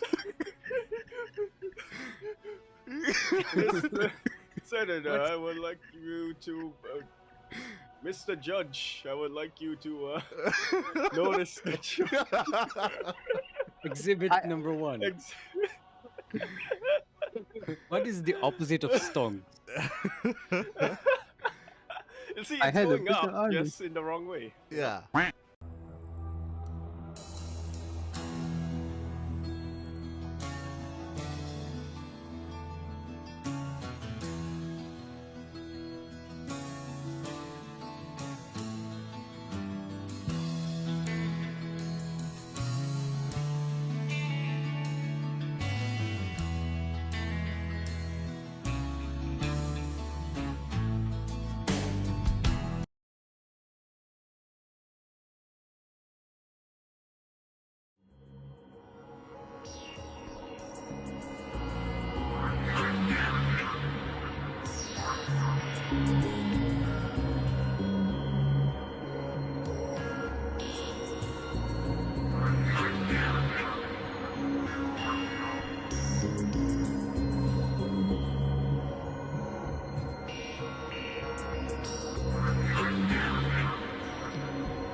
Welcome back, everyone. Welcome back. Hope you enjoyed that duct tape from times gone by.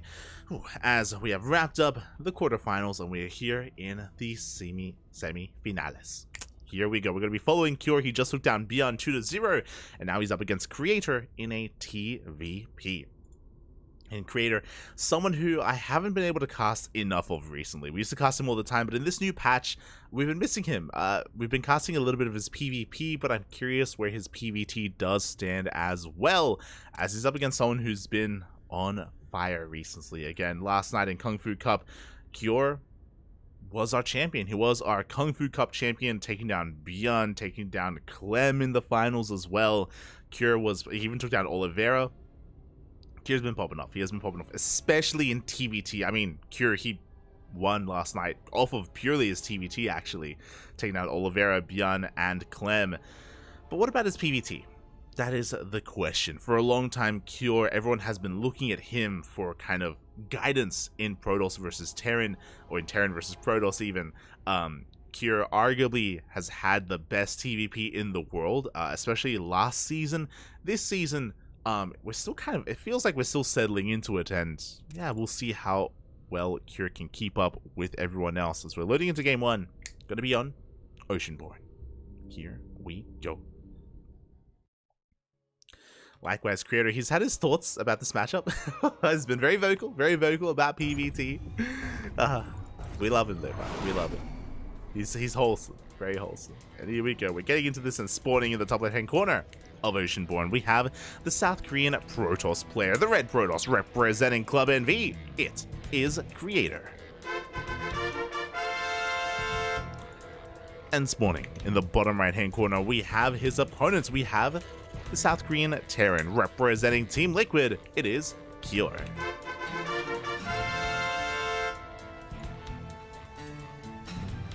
Go. So we are going to be getting into our openers, and for the time being, Kira going to be keeping everything back at home. You love to see it. No proxy shenanigans to begin with, and we have seen that from time to time, especially on this map, on Oceanborn. We have been seeing proxy, or the rise in popularity in proxy factory play against Protoss. Proxy 2 Factory Mass Cyclone. We've been seeing some Hellbat pushes as well. Oliveira has been having fun with it. Bjorn as well. Dolan, of course. Kyo, though, keeping his racks back at home here, and everything is looking normal, at least to begin with. We do appreciate it. As Kyo is actually going to be fully walling off here. Interesting. So a little bit of mind games going on. He does start off that depot just to keep Creator out of the main base. As a result, Creator, he doesn't know if this is a single gas or a double gas opener. And we can see that we are hiding and keeping Creator out of the main base for a reason. It is double gas. Okay. So for all Creator knows, it could be a Rax expand into a CC on the high ground just to be safe and eventually land it on the low ground. Or it could be a faster factory. Creator, unaware. Doesn't know. Could even be a 3 racks. Unlikely, but, you know, it's a possibility as well. As Creator does have to get the hell out of there, and we can see that Cure is going to be going for a more aggressive start here, delaying his expansion. Going into that faster factory, should be into Hellions, could also be into Cyclones as well. As the Reaper is moving out. Back at home, Creator going for a Gate Cyber Expand, or Gate Expand into the Cyber Core. Nothing too fancy. Getting into his Adept as well. Getting into a standard opener. It's going to be on Cure to, of course, scout and figure out what tech is going to be worked with. Now going to be dancing with the units. Fun fact for those who are unaware, Reapers do outrange Adepts. As you can see there, a couple of free hits do come in. Fun fact, it's a very slight range advantage. So if you're not too careful, you will take a hit to the face. So really delicate micro out of Cure. As he does chip away at those shields, but doesn't get the kill, or doesn't really get too much more. As he does back up. And Creator is indeed going for a Twilight Council opener, which was spotted by the Reaper. Cure, he is aware. He's aware of the potential blink. Should be blink. There are some players that will go for DT openers. We've seen that from time to time, but there we go. He does come in, does confirm the upgrade being researched. Reaper ignores the army, goes straight to the main base as well, just making sure there's nothing hidden, no hidden pylon. And we do not get the probe. Oh my god. We do not get the probe, as there was a bit of a pause here. It looks like hopefully everything was cleaned up. Hopefully everything was cleared up. Oh. So we are settling into this. Widowmine hidden here in the center of the map. And with this faster factory, we do have our 1-1-1 set up, and we're going for a tank drop. Well, we're going for a tank push initially. We can start off with a mine drop, though, with a couple of Marines. The Marines are being kept back at home. It's only going to be a double mine drop. Now, we have seen players like Maru and Bjorn actually incorporate one Widowmine and Marines instead, but we can see that Cure, he's just going for the traditional mine drop instead. Now, the goal here, scout how many gateways? How many gateways is the big question. Do we have a 2-gate, a 3-gate, or a 4-gate here from Creator? We can see 3 gateways between the natural and the main base, so this is kind of a middle of the road build. With this Creator, he's looking for map control. He is not going all in, he's not going to be hyper aggressive, but he will shut down drops nonetheless, as Stalkers are getting in position. Oh, medevac is going to get shut down. Mine shot's going to be threatening as well, but we don't really get much done here, as the retargeting. As 2 workers go down, 1 for each Widowmine. We force a lot of lost mining time here at the natural base, and I believe we have scouted both gateways. We saw 1 gateway here at the natural, but for the most part, we can assume, especially based on the Stalker count, that it is going to be 3 gates. And we're going to be following this up with a Raven Harass as well. Here he's getting in position. We have a tank in the main, we have a tank at the natural. Stalkers are moving forward, but Cure, he's pretty well fortified here. Shouldn't lose too much. Get more concerned with getting economic damage done. Now what's interesting as, Creator does take a tank shot to the face, is Creator, he's delaying his third a little bit longer. His third base has been delayed in favor of the Templar Archives. So he's going to be prioritizing his tech, and what's interesting about this is that instead of going for Blink Stalkers into Colossus, it's going to be Blink into Storm, which I do appreciate. We don't see enough of Storm.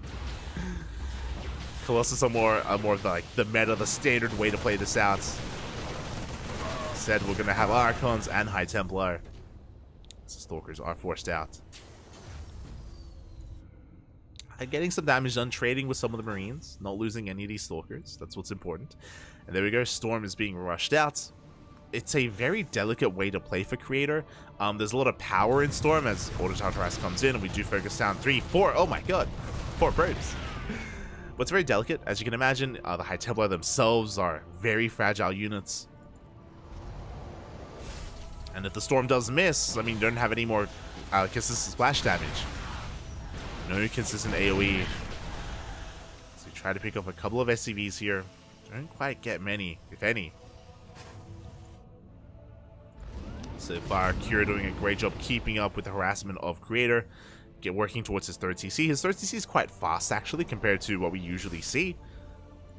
We're not rushing into it, but getting our third at a pretty reasonable time here is Cure.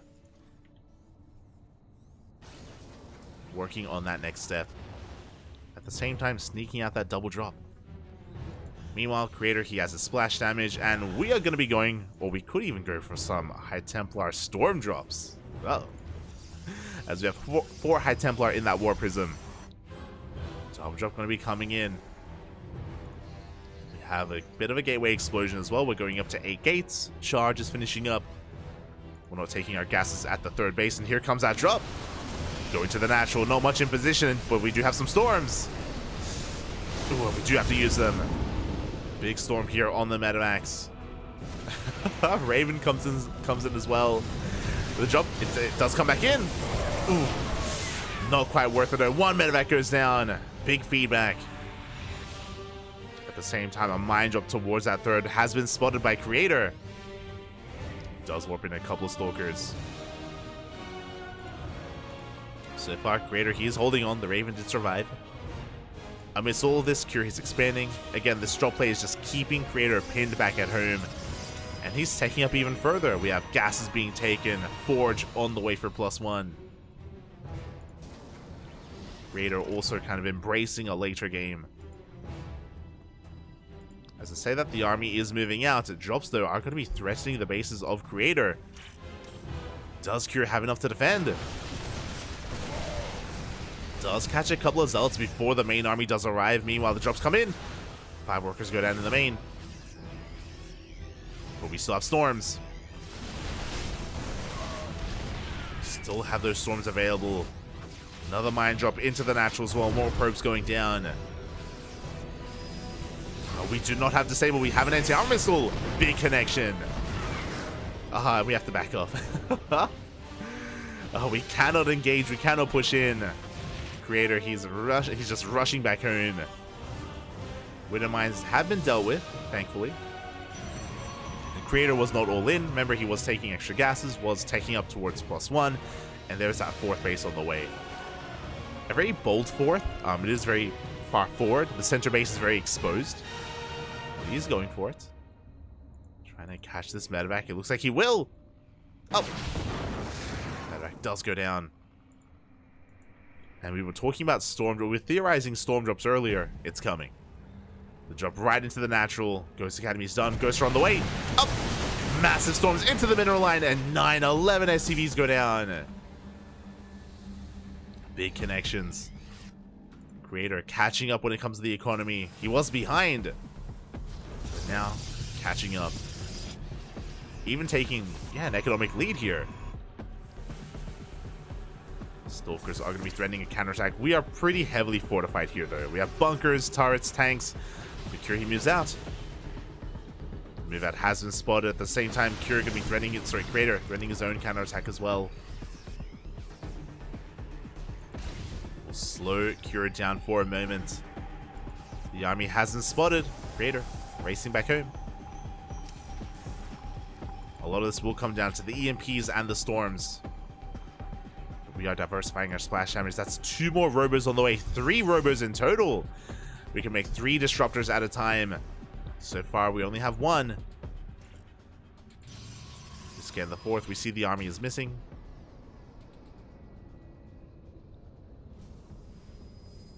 We're looking for a way in. He does scan the main army. Does see the disruptor. Big anti-armor missile. Connects with so much. A misses defense. Creator is going for a zealot run by. Not much at home to defend. There is a bunker. There are reinforcements. Cure, he is turning back around. He was threatening a dive, but upon seeing the Colossus and Disruptors, yeah, he wanted none of that. A very mature decision here from Cure, especially considering that he's getting his own 4th. He's now taking a worker lead. Cure slightly ahead when it comes to the army supplies. What's a little bit concerning is that Cure has a good portion of his army out on the map, not at home to defend. He does spot the army. He's going right for the Nexus. Right for that mineral line, but Lassie cannot push in. We have Disruptors. I'll pick up on those ghosts. Oh, and Cure, he is being chased down. A ghost goes down. Medivacs as well. At the same time, Cure pushing forward. What can he run into? We have a High Templar. We have a Storm. God, the Storm does graze the army. Nervous go off. Cure cannot push in. So far, Creator forcing back both prongs. Both armies, even getting a ghost as well. Oh, and Cure has been bleeding out a lot of ghosts. No EMPs with his main army. And Creator, he can try to push up. Oh my god. A last second split. Barely avoids the Nova. Did graze the army. Another Nova's going to be connecting as well. Getting a Marauder. Cure trying to gain ground here, but we do have a couple of soldiers. It's not going to be enough. The 4th base has been broken. 11 workers go down, and the base itself as well. Ooh, big connection. Big purification over, but it's still not enough. And with that, the pressure is now on Creator. He has to counterattack. That's a lot. That's a lot of disruptors. That's 8. Oh my god. The Novas, Papi. They're coming. Can we dodge the balls? There's just going to be so many of them. Just non-stop Novas. Big EMP. Yeah, but they're going to be connecting. They take down the bunker. We were a little bit trigger happy there. Not getting much else other than the bunker. Meanwhile, the drop coming into the natural base. Creator, we gotta go. We gotta push in. Tanks are low. That base is gonna be falling. Shields have been stripped. Creator, he's just diving on forward. Nova's gonna be going off. Storms as well. And Creator, he can overwhelm this position. Big Novas. We had 8 disruptors. We only lost 2. We still have 6 disruptors left with the army. And we have DTs to defend. I mean, we can always EMP. 18 SCVs go down. Boys are being pulled. There's that scan. But there's just not enough here for Cure. He's running out of steam. And Creator isn't. Yeah, he can just keep on pushing. This death ball of an army becomes too much. Breaks the natural. Pushing up into the main base. Across the map, Cure, he's getting damage done, don't get me wrong. But there's only a handful of units here. And we're looking at camp the production. We dive into the main base. Boys are being pulled. The Novas! Oh my god! The ghosts go down. And there's no stopping this Protoss army. We still have a couple of boys remaining. They had to be pulled into Colossus, into Disruptors. The Colossus does go down. And we still have Disruptors, we still have Immortals. And Cure's main base has been broken. At the same time, a Creator doesn't have an economy. He has 13 probes in the main. He lost his 4th, lost his natural. No mining here at the 3rd. Things are getting chaotic, and Cure does have a mining base. But no production. No production. That's the problem right now. As he's turning back around. He has a handful of units. Yeah, it's not going to be enough. GG gets called, and Creator comes out on top in the base trade. GG. Oh. GG, well played. Oh my god, things got quite intense there for quite some time. But yeah, it was just really unfortunate that Cure, he happened to be going for a dedicated drop at the same time that Creator was pushing in.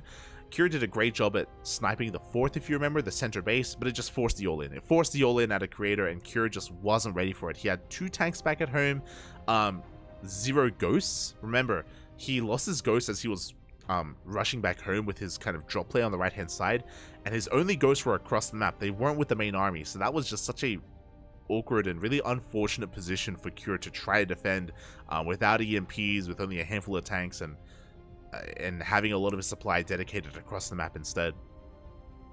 So Creator, he was committed. He had to push. He had to kill or break Cure then and there, and he pulled it off. Was able to pull it off in the end. And with that, Creator does take a lead. But now we're going to be getting into game number 2. Going to be on Solaris. Here we go.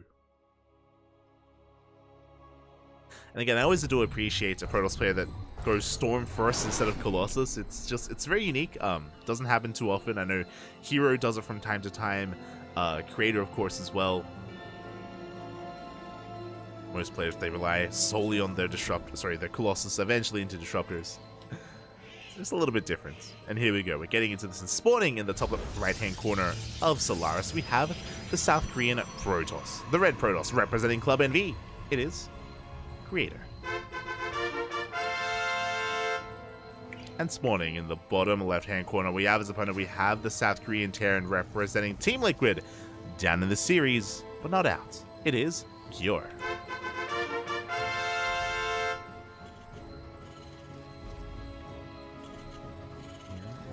Go. Again, Cure had some very careful movements in that last game, being very intentional with how and when he did push in. For the most part, Creator was able to keep up, and things really started to snowball out of control when Cure did find a base, was able to shut it down, get a kill on the Nexus. Kill, I think it was at 12 probes at the time. And again, it just forced the all-in. It just forced the all-in out of Creator and forced a pseudo base trade. I say pseudo base trade because Cure was only base trading with like 2.5 medevacs full of units. Like, he just didn't really have a lot to trade with. I don't think he really intended for that scenario to occur, and yeah, alas, just didn't have enough at home to defend. Did fall under the pressure. But now we're getting into game 2, and once again, Cure, he does prioritize walling off. Does go for the faster depot here, keeping Creator in the dark. We saw that last game, this did lead into a double gas opener, and once again, 2 gases have been taken. Faster factory here from Cure. But Creator doesn't know. He's in the dark. He is going to be in the dark. Of course, that last game we saw a Twilight Council opener out of Creator. We'll see if we go for something a little bit different here. As a probe is going to be hidden. The goal here is for this probe to avoid this Reaper. To be able to avoid its prying eyes and come in for another scout. Ooh, as we even commit to a pylon. Okay, Creator, got my attention. Cybercore is done. Do we commit to a proxy Stargate, or do we just throw down a gateway? Just throw down a proxy gateway, just to be aggressive, just to warp in across the map. As Reaper does make it. Spots the Nexus, and it is just going to be a proxy gateway here. So the goal from Creator is going to be hyper assertive, very aggressive, and deny the expansion. As we can see though, Cure, he's getting a CC on the high ground, not on the low ground. So a very safe command center here for Cure. Reaper dips in. Going to be able to slip into the main base, gets eyes on the second gateway, which is a bit of a tell. Gateway in the main. Additional depths have been revealed. Twilight Council now gets thrown down after the Reaper gets dealt with. And Creator should soon be moving out. Back at home, very similar opener to last game. It's going to be a double Widowmine drop. Not the most dedicated drop, but again, it's just designed to deal a bit of economic damage, but also confirm if it's a Twilight Council or a Stargate. Like, here, he still doesn't know, and he needs to figure it out. He needs to figure out what has been going on. Oh my god, as creator, he is going for a 2-gate blink opener straight into a third. Very economic, I say 2-gate blink. I guess technically 3-gate blink into a third base. If you remember, we saw something similar last game, but last game creator, he delayed his third base in favor of a faster Templar Archives for faster Storm. So last game he rushed into Storm, this game focusing on his economy. Here comes the drop from Cure. Meanwhile, what's interesting to me is that creator hasn't made use of this proxy. He didn't really scout or even attempt to harass. Maybe in the end changing his mind as to what he wanted to really whip out, or even hiding his build. Widowmine slipping into the main. Stalkers are in position.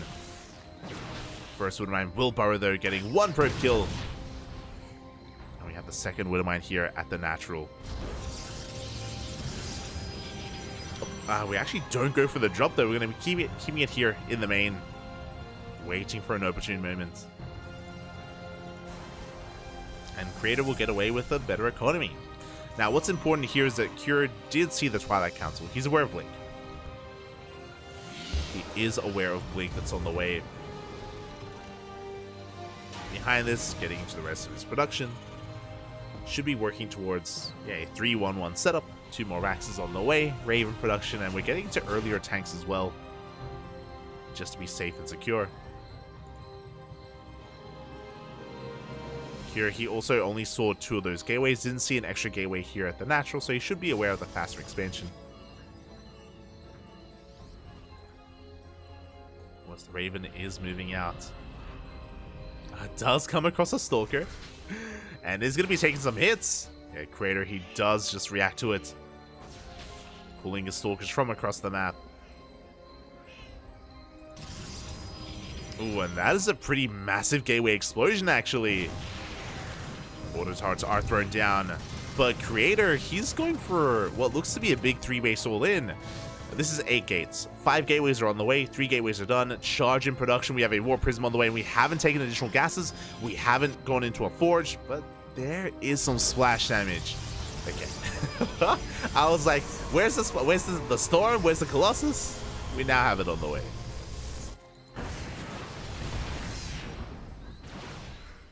Stalkers are moving out. It's going to be threatening that natural. Charge is finishing up. And creator, he does want to be aggressive. He does have a high ground vision. The War Prism is moving out. But again, he's not all in. Not all in. Not yet. So we still have that Widowmine getting ready to go into the main. Or going to the natural. Speaking of creator, he dives into the main base. Cyclones are in position. Both of them should go down.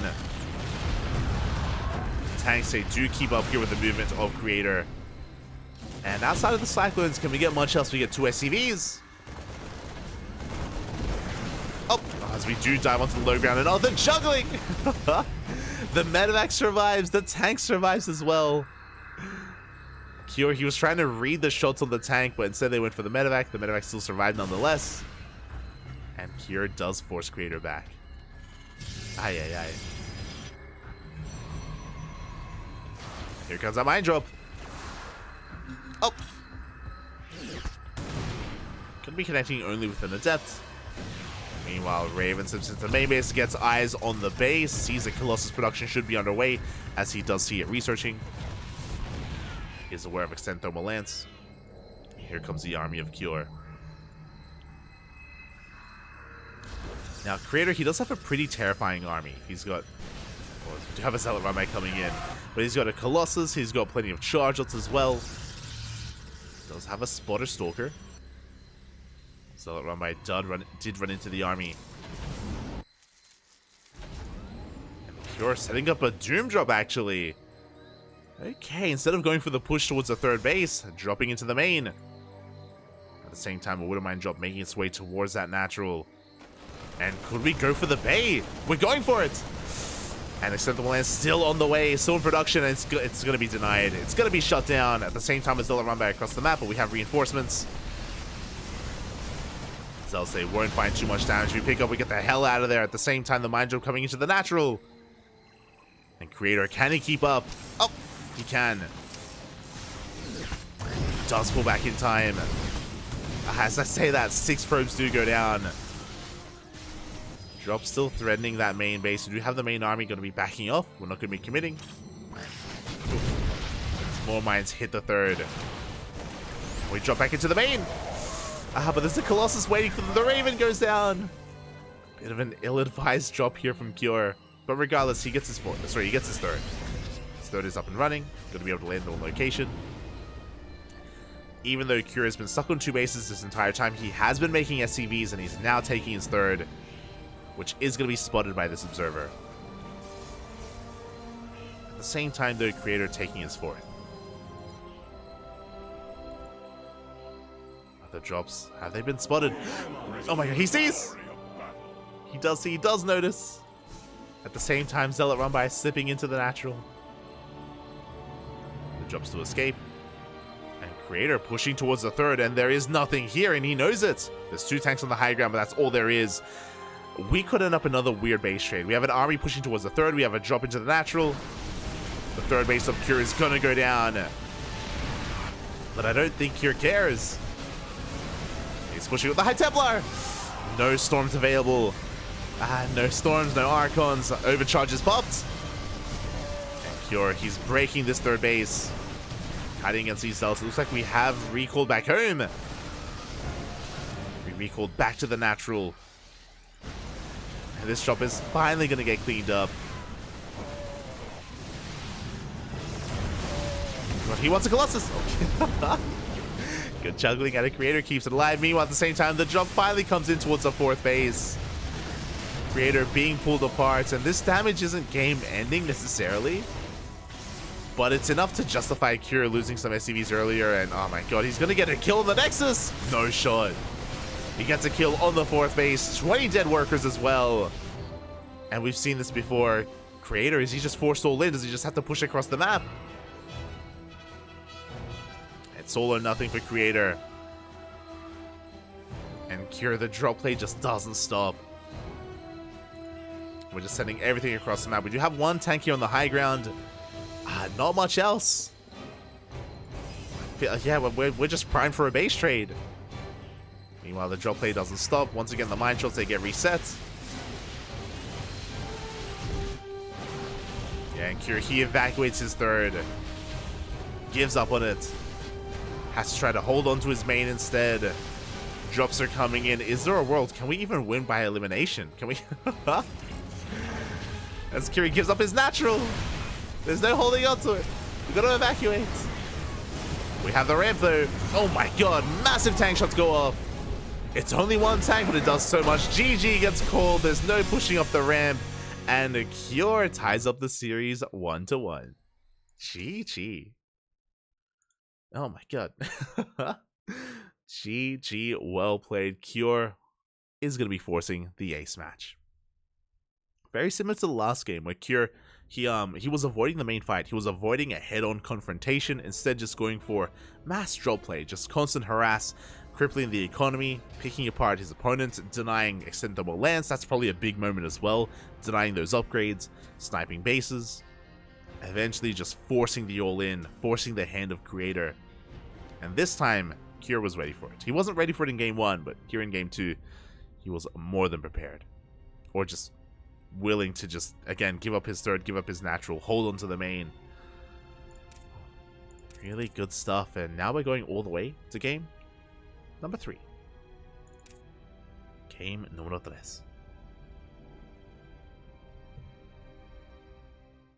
And we're going to be loading into Hecate.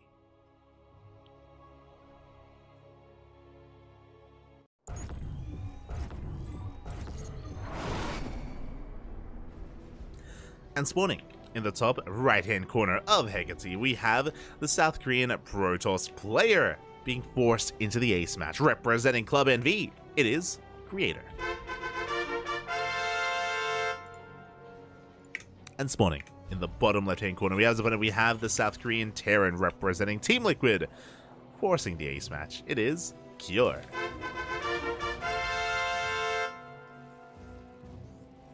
We go.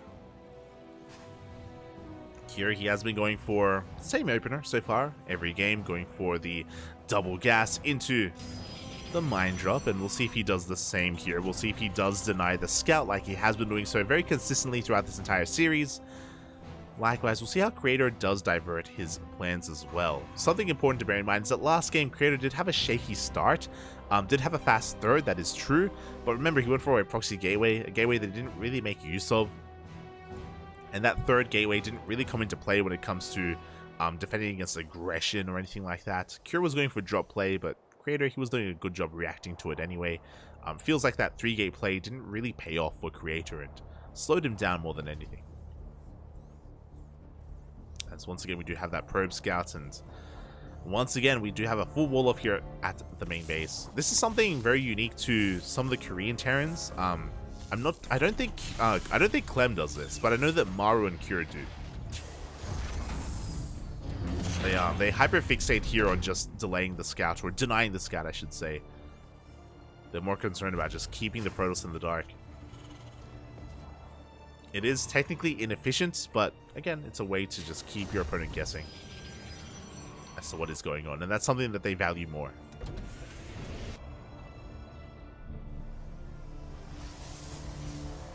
Meanwhile, back at home, Creator just getting into his gate expand.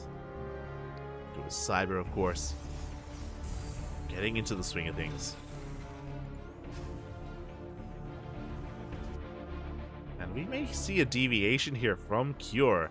I mean, I say that the factory is further back, but it is further back just to make sure it doesn't get scattered by the probe. This time he's going for the CC on location instead of in the main base. There we go, Widowmine production has commenced. Reaper gets across the map. This time Creator did go for a Stalker first. Oh! Is going to be able to zone Cure away. And 3 games in a row so far. Twilight Council opener out of Creator. No Stargates. This is something that we have noticed. A shift in the meta here in the new map pool and the new patch as well.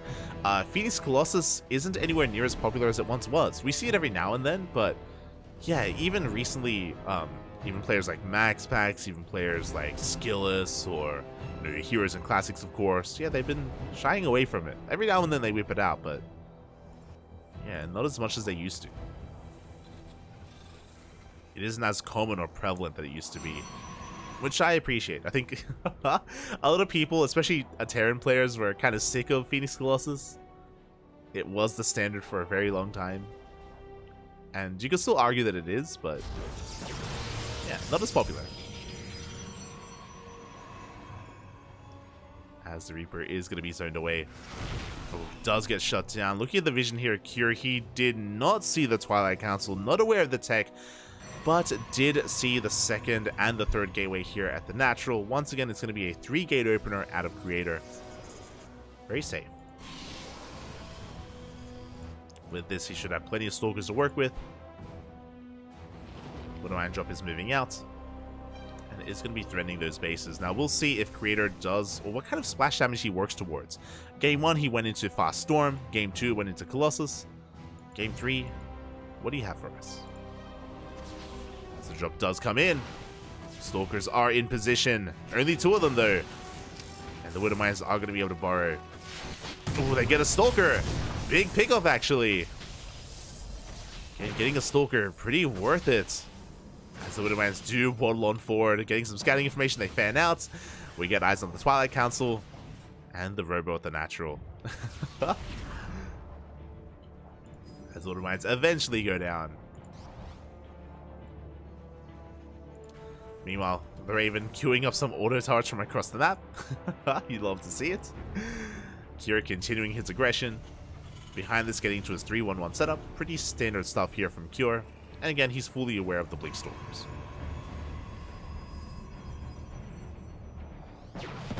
Oh, Medevac going to be faking out a drop, but alas, it does get shut down. And Creator is moving out as well, with a pretty hefty amount of Stalkers. Now, he should be expanding behind this, and this is actually very similar to game 1. He's delaying his third base in favor of a Templar Archives. Here come those auto turrets. One probe goes down, a lot of lost mining time. But Creator, he's focusing on his push. He has Blink, he has high ground vision with the Warp Prism. He can go into the main. But Curie, he's set up for this. He has a tank for the main, a tank for the natural. Bunker's in position as well. We dive on the tank. Tank will fall. The bunker as well. Very aggressive move here from Creator. But alas, the tank does arrive from the high ground. We lose 4 SCVs, but we hold. Creator, he's not slowing down. Goes for another warp in. And making his way towards the main. Getting high ground vision. And he's going for Stim. And he's going to get it. Stim is going to be denied. Across the map, auto turret trying to find some more damage. Stalkers are forced out. And Creator, he's doing a great job here at containing. I'm still waiting for him to expand and take the third, and it looks like it finally should be on the way. But a very aggressive stance here from Creator. Shuts down these depots, gets up the gas geyser. And he will take down these depots. Heavily supply blocking Cure, actually. It's a gas geyser, and Cure, he is hurting. He's on 1 base economy. 0 mining whatsoever here at the natural. Tank finally does arrive, finally does siege. Creator is expanding, taking his triangular third instead. Storm now on the way. This was a really interesting build out of Creator. So a couple of things were happening. One, as he does spot the drop. But this was a 3-gate. This was a 3-gate build, and he did throw down that Twilight Council early on, remember? But he delayed Storm, he delayed his third, just to go for extra warp-ins and be hyper-aggressive. Catching Cure off guard, catching even me off guard. I'm like, mate, this is 3-gate. Why is he just being so assertive like this? It's crazy. But he delayed so much to make this happen.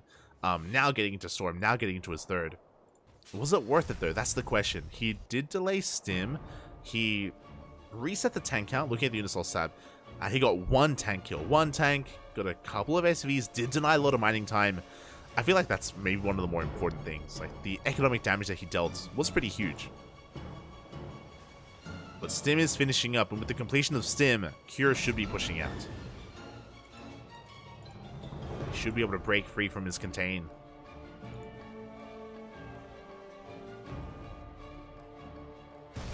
Mine drop on the way. Auto turrets, they come back in.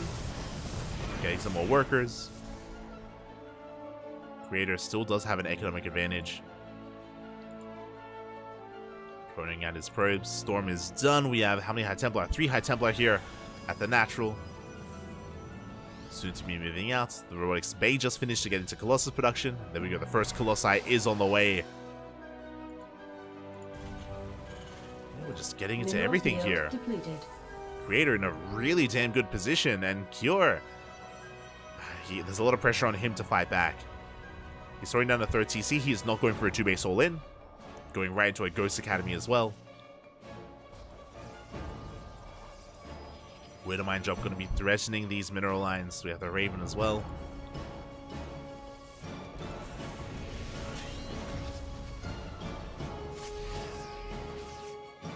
Curie does threaten to move out. Does threaten the Stim. Does force back the army. Here comes that drop. Creator keeping up. So far not losing anything. I'm not too sure how I feel about this expansion pattern though. He's taking his 4th. With it, he can protect his main base from drops. That's true.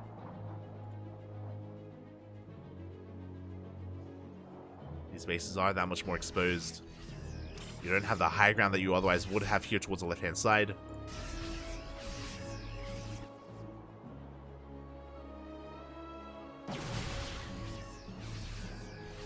Cure still contained to 2 bases. Creator just confirming that. He checks, make sure that there isn't a Nexus or a CC.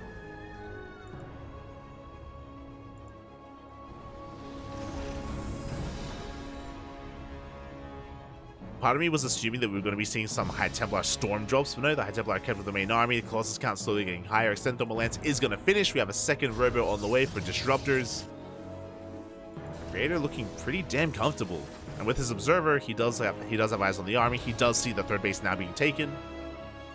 He's aware, of course, that it's not an all-in. So he knows he's safe to take up in such a manner and work towards disruptors.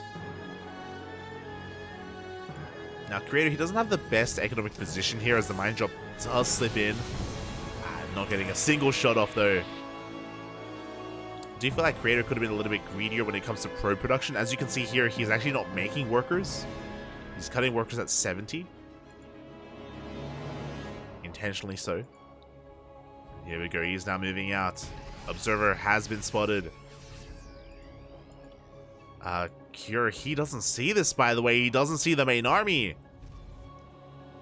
And he's just been contained to two bases for so long. Creator, he has maxed out. And show us the storms. Likewise, show us the EMPs. Does scan. Does what the army. Creator looking for another way in. Does take an EMP to the face on those stalkers. 4 CC on the way. Tanks repositioning. Creator. He gets on top of the CCs, diving on top of the army. Never goes up. He doesn't get the tank. Oh my god. Barely does, but Creator, he lost so many stalkers in the process. Meanwhile, probes are going down.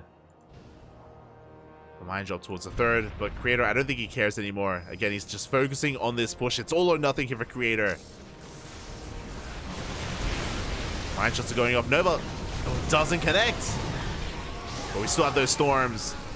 We zone back the army. Yeah, the storms, they connect. Oh my god, on the SCVs. The boys are being pulled. We're getting on top of the Colossus. No more storms are left. So far, the juggling, though, is looking good. Disruptors are arriving, and Creator, he's breaking through. He breaks the main army, takes down 37 SCVs.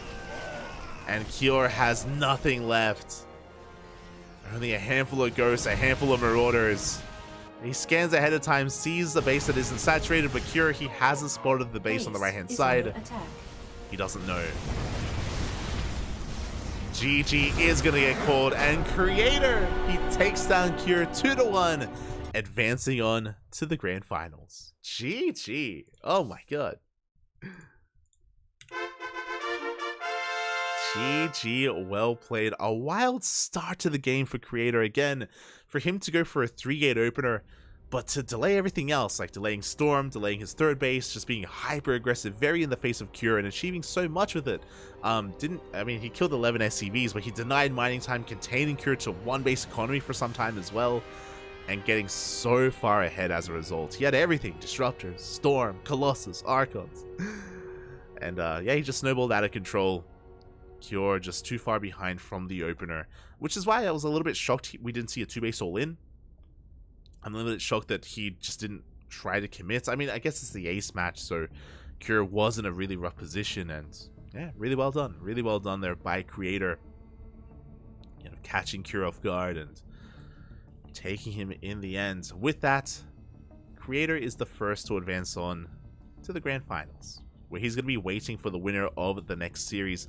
My condolences to Cure. He had a good run, don't get me wrong. He took down Beyond. To make it to the semis, but did fall to Creator. And up next, we have our final semifinals. It's going to be Solar versus Oliveira. They're going to be duking it out to face off against Creator in the finals. Let's go.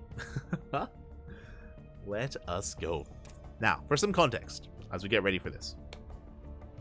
We did cast Oliveira versus Dark. We did cast Oliveira versus Dark earlier. That was in the quarterfinals. They went to the ace match, and Oliveira was so tenacious. He had such an active style, pulling Dark apart, getting a lot of momentum. Again, we saw just a very aggressive style out of Oliveira overall. We saw Dark try to gain advantages with some early game road shenanigans with mixed success. I'm bringing it back to something that we didn't get to cover fully, but game 1 was on Equilibrium. Dark, he crippled the economy of Oliveira, was able to just get into the mineral lines, was able to get so much SCV damage and even force his opponent onto a 2-base saturation with a roach push. And Oliveira was able to drag that game from like the 10-minute mark to the 40-minute mark. Like, he refused to die. He cut the map in half. He got maxed out. Oliveira didn't win that game, but again, he did force the late game, and he just showed that he is just so relentless and again so tenacious in his play, so willing to just turtle up and force a longer game. So yeah, looked damn good against Dark. Did eliminate Dark from the tournament, but now we see a very different Zerg player. We see Solar. Let's go. Up next, Solar versus Oliveira. Game 1, once again, on Equilibrium. I'm ready for it.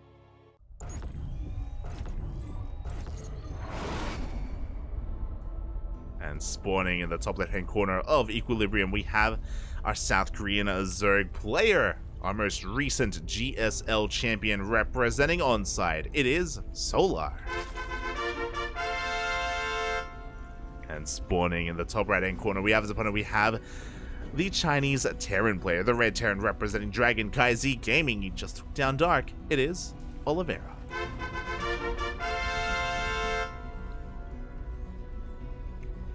Now, what's important about Dark and Solar is that they are very different players. Dark does rely heavily on roach play. I say rely heavily. He's very fond of roach play in general, and more often than not, we do see kind of roach-based openers and roach-based aggression out of Dark, much less so out of Solar. Solar, he does embrace Lingbane more often. Not saying Solar never plays roaches. No, he does. He definitely does, but it's not something that he is, again, known for necessarily, and not something he does too commonly. It's a very different kind of player. Does thrive in the mid game. Does thrive with that Lingbane. And again, I'm a little bit shocked to see Equilibrium make it through the vetoes. Very shocked, actually. Even in the last series, this is considered to be like the Zerg map in the map pool, just because of the bases that you can take, just because of the goal base as well, which you can take as a third or as a fourth or even a third, even a natural in some matchups. It is quite difficult to punish, quite difficult to really take control of as the opposing player. So yeah, I'm just a little bit surprised that Oliveira is willing to embrace this map in this matchup the way that he does. But now, Rax Expand, standard opener here from Oliveira. Taking a break from the two Rax openers that we have been seeing earlier between Beyond and DRG. Something a lot more by the book. As Solar's going for a Hatch Gas Pool. Standard opener here from our Zerg player. Hatch Gas Pool, and he's taking the linear third, not the triangular third, and not the goal base. And again, I do think that taking this gold as a third against Terran is a really difficult thing to accomplish. As a fourth though, it's a little more standard. A lot more seamless. As the Reaper has arrived, going to be dancing with the army here of Solar. Again, I feel like I cast too much Cure and Beyond. It's so refreshing to see a non-2-Rax opener. Not gonna lie, it's like it's just different. Like the flow of the game is so different, and I appreciate it. 2-Raxes are just so much more common amongst the Korean Terrans. And there we go. It's beautiful. For now, it's going to be a third CC before starports. Very economic variation here from Oliveira. As there's that starport now on the way. Based on the building placement, it looks like we're getting ready for an add-on swap for a tech lab into Banshees. So 3cc Banshees seems to be on the cards here on the table for Oliveira. And there it is. There's the tech lab on the way. Behind this, the Reaper is just going to be poking in, does get eyes on the third, is aware that Solo is playing standard Hatch Gas Pool into a third, and Oliveira should soon be looking for map control with these Hellions. As Hellions are going to be hitting the field. There's that add-on swap that we spoke about, so should be Banshees. Whether or not we commit into Cloak as, oh, never mind. Add-on swap going for a Viking first. Interesting. With a Viking first, we do have time to throw down a Fusion Core if we did want to go into BC, but we would have seen one by now. So it looks like just a Viking first into Banshees, just to keep Solar in the dark. Do we have an Overlord on the map? We have an Overlord now going towards the main.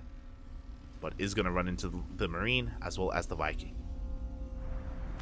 So yeah, very interesting build opener here from Oliveira. Very interesting. As, yeah, Chappie, is that you? We're going Viking first. The Overlord is going to scout this, by the way, intentionally so. Is going to see the tech lab on this. Oh, does he see the tech lab actually? Barely does see the tech lab. But we're not making Banshees, we're making a Liberator. So the mind games are real. So again, this Viking intentionally allowed the Overlord to get the scout off, and now the Viking can find another Overlord instead because it has not been revealed until now. Spores are on the way, but we are going to get a kill on this second Overlord. And this would not have happened if the Viking was revealed earlier. So, yeah, really nice play here from Oliveira.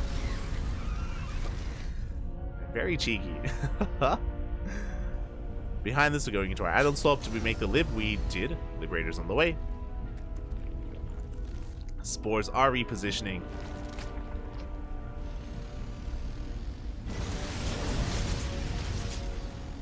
As Oliveira's poking forward, we spoke about it earlier, but again, the gold base has been taken as the 4th. And we can, of course, Maynard and saturate this gold, prioritize saturation on the gold as well. As the Hellions are doing the best they can to just deny as much of this creep as possible. That lib is queued up to eventually head towards his 3rd. But now though, Solo